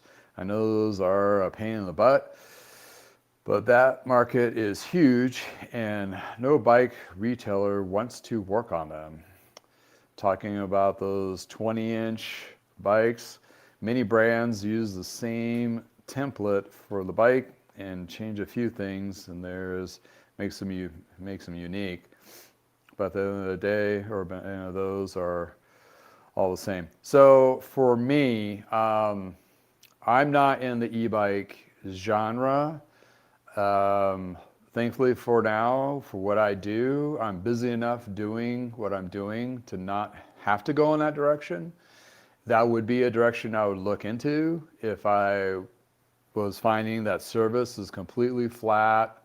I was finding that refurbishing bike parts, bikes, and so forth was dead. Yes, I would look into that. But what I'm doing, that's my niche. But the buyer beware or the service beware of that portion of it is, learning from my buddy Precision e-bike, Josh, some of those bike companies you can't get parts for. They don't provide parts available. So that really kind of ends that ability of working on those particular brands or models. So you got to be cautious about that. And also a couple other parts. One big part is that particular service you have to have the correct insurance for. In other words, your insurance has to be up to supporting e-bike batteries and motors. I don't think my insurance covers that. So I'd have to either pay for extension for more expensive, or when I re-up, redo that. That's a big liability, because it's not just you having the bike maybe catch on fire in your shop, it's also what you work on that goes out the door that has a liability to it. Those numbers can get pretty expensive, so you have to be mindful of that. Also, there's another whole layer is technical skill. That's not your typical bike limit screw, chain braking, cassette removing, wheel truing experience. You're talking about motors and batteries, which is a whole nother subset of learning. So you have to do specific training on those. There's certifications from Bosch and other brands. But when you're looking at servicing those cheaper ones, yeah, you could, if your market kind of is that, if you're willing to work on that or need to work on that. Case in point, Aaron at Go Grava in Pennsylvania. He has a channel too. And his bike shop, he's a newer shop, been around for about 2 years now. Started off thinking the shop's going to be one thing. Now what has evolved today is a lot of service of e-bikes and e-scooters. And him and Aaron and another Aaron, which is basically an electrician, learned and figured out how to service on a lot of these. And they're basically tested out what is viable for a bike shop to do that makes a profit, to stuff that they have to cut out and basically say, sorry, we can't work on that. So for me personally, for what I do, I don't need to go in that direction. and nor is that my niche in that direction. But if you're a shop and you're thinking about those lower end scooters or e-bikes, it's kind of a wild west is probably the best way of putting it. And you want to be very mindful of protecting yourself, your business, and those customers. Because I've known some e-bike service techs that basically will blacklist a couple brands. They're like, can't work on them. And if I can, the liability is too high.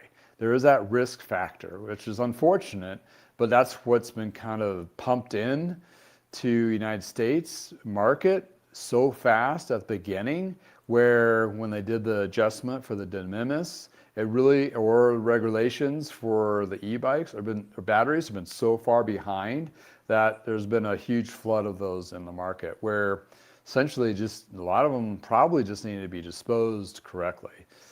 And that's, it's kind of like to the customer, it's like, well, if it's that cheap, buyer beware. It may not last long and not be able to get it fixed.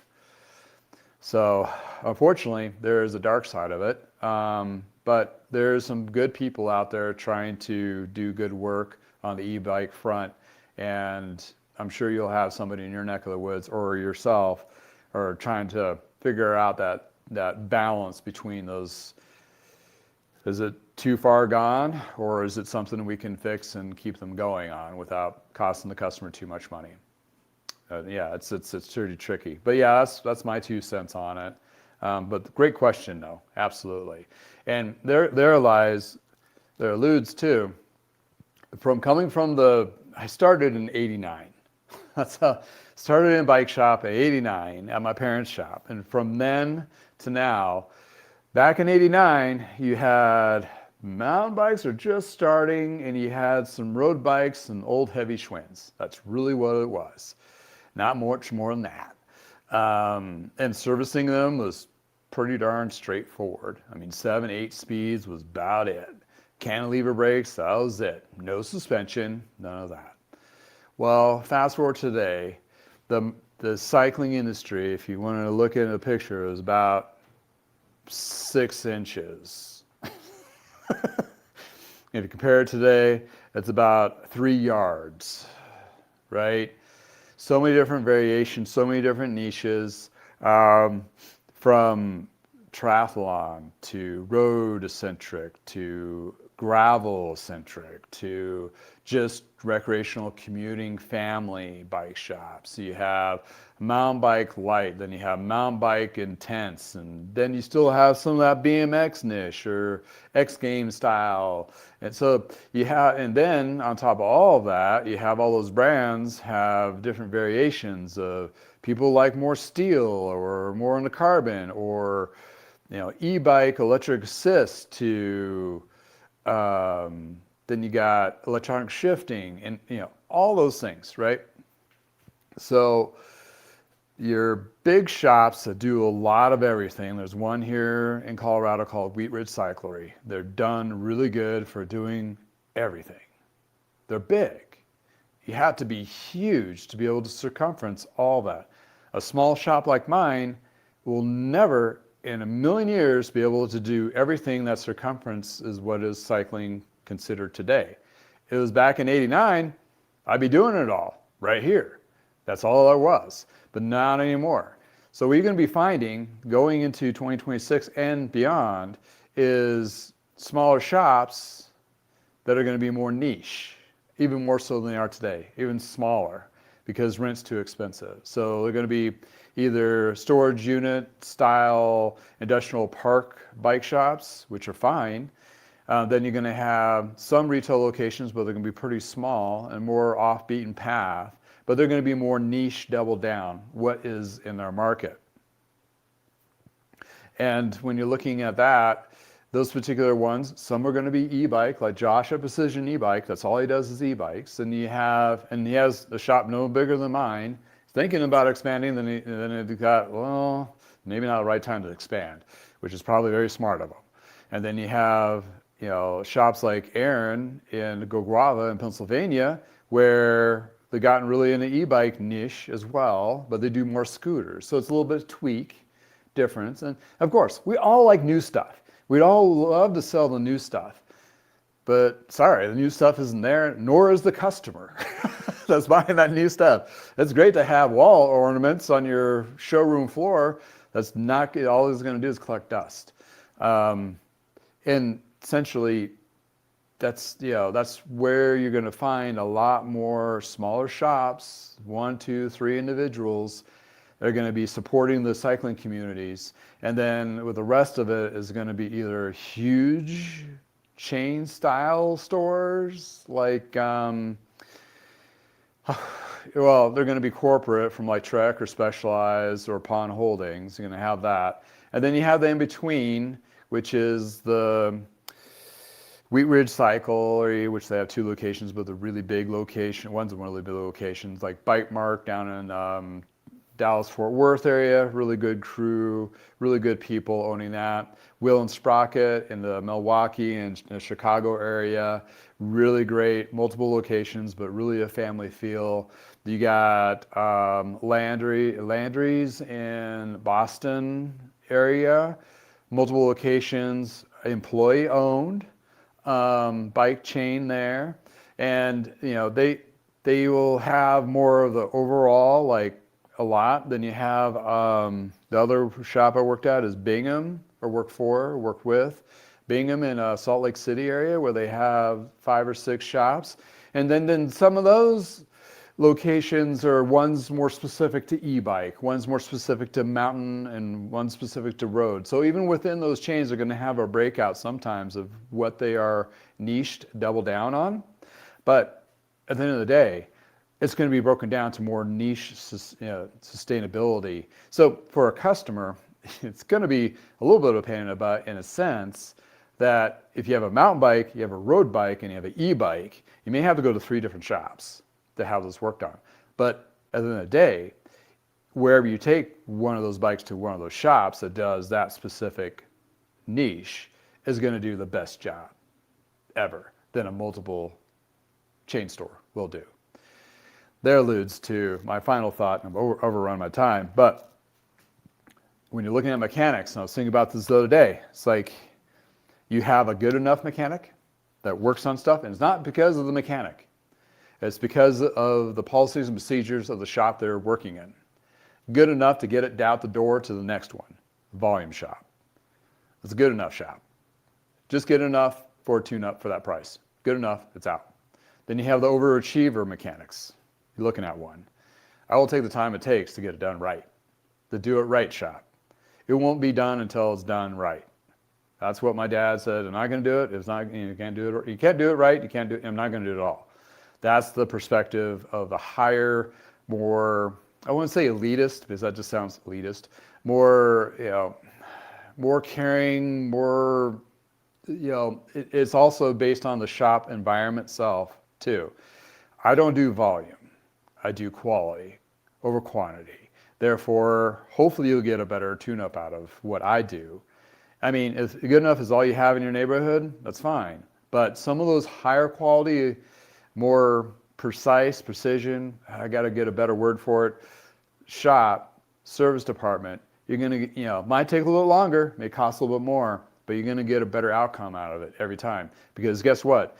That baby that you're sitting on, that you're going for a ride, last thing you want to do is have a repetitive problem and have irritation from that ride. You're not supposed to have irritation from your ride. You're supposed to have a clear mind, having a good time, great workout, cardiovascular, all over, all those good things. And when you put it away, you know it's going to ride just perfectly the next time.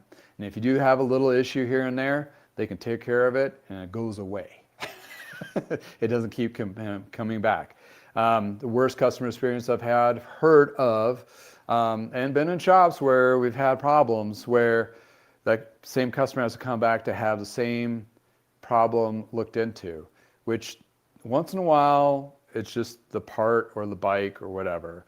But most often than not, it's either the technical skill or the time that's being put into it or having the right person work on it.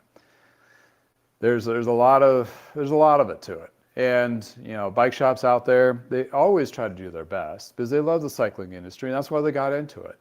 But the execution and what they need to do and what they think they need to do versus what it should be done is two different things. And what translates to the end of the day, can they run a business in their market and actually support their families and staff? So there's a lot to it. And it's hard. It's not easy. It's never has been easy. And some shops have had really successes and they've grown and they've really stuck to the core. And those shops, if you really look at what they've done, have done really well. Most of them, more often than not, are kind of like your family business built up that really care, that really do give a damn. Then there's a few, but guess what? The ones that are all about the money, about making that buck and the volume and all that, guess where they're at? They sold a Trek. They sold to Specialized. They cashed their chips out. They got somebody that wrote a big fat check to buy all their stores and they're gone. They're corporate stores now. Good, bad, or otherwise, that's what they are. But they are providing jobs for somebody like me back in the early 2000s. I couldn't get a better job unless I had to change industries. Well, now it gives them opportunity for people to get into the service department, go up and get promoted, become a district supervisor or a regional supervisor or something like that if they wanted to, and actually get a good wage, a path of growing up the chain. That's why I ended up at Big Five Sporting Goods. I had a path. I was a general manager for a few years. I was in line to be a district, and then I decided to go back to the bike industry.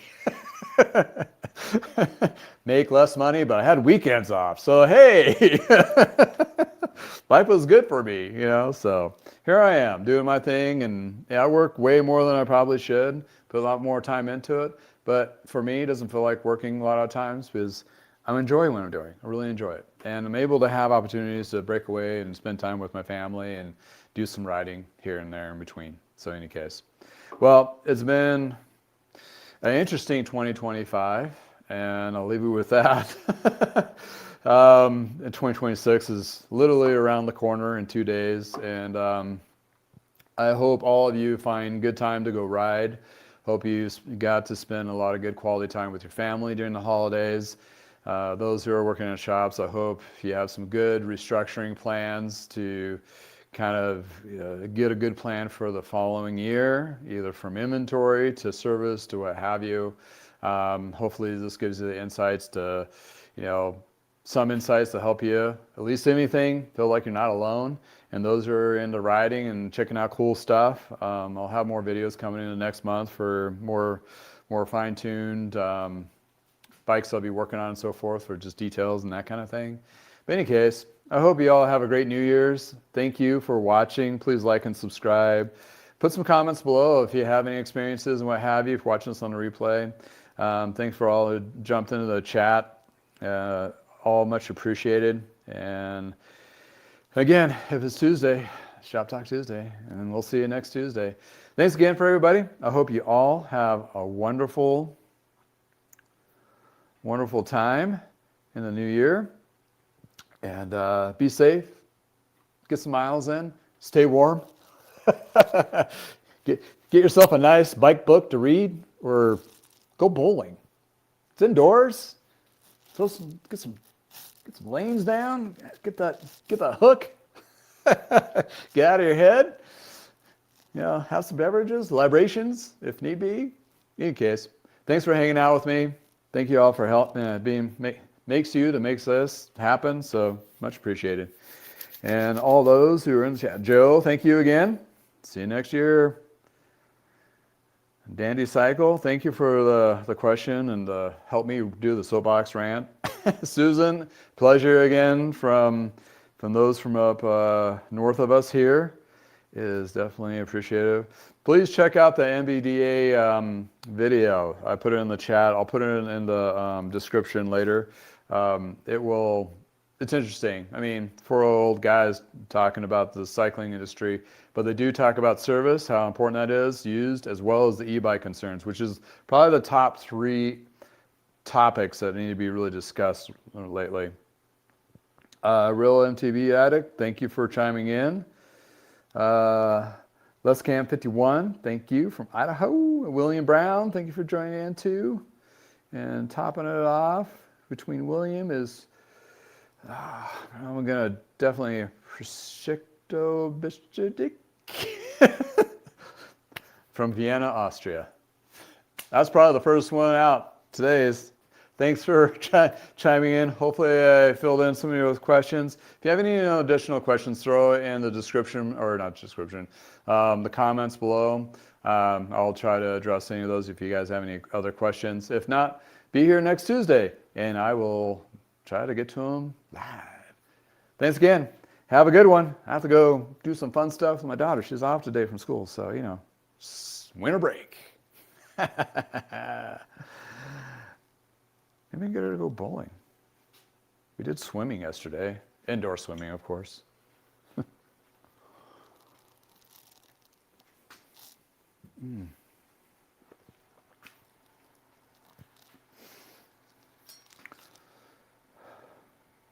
Aluminum fork on a steel frame. That's got to be a stiff ride.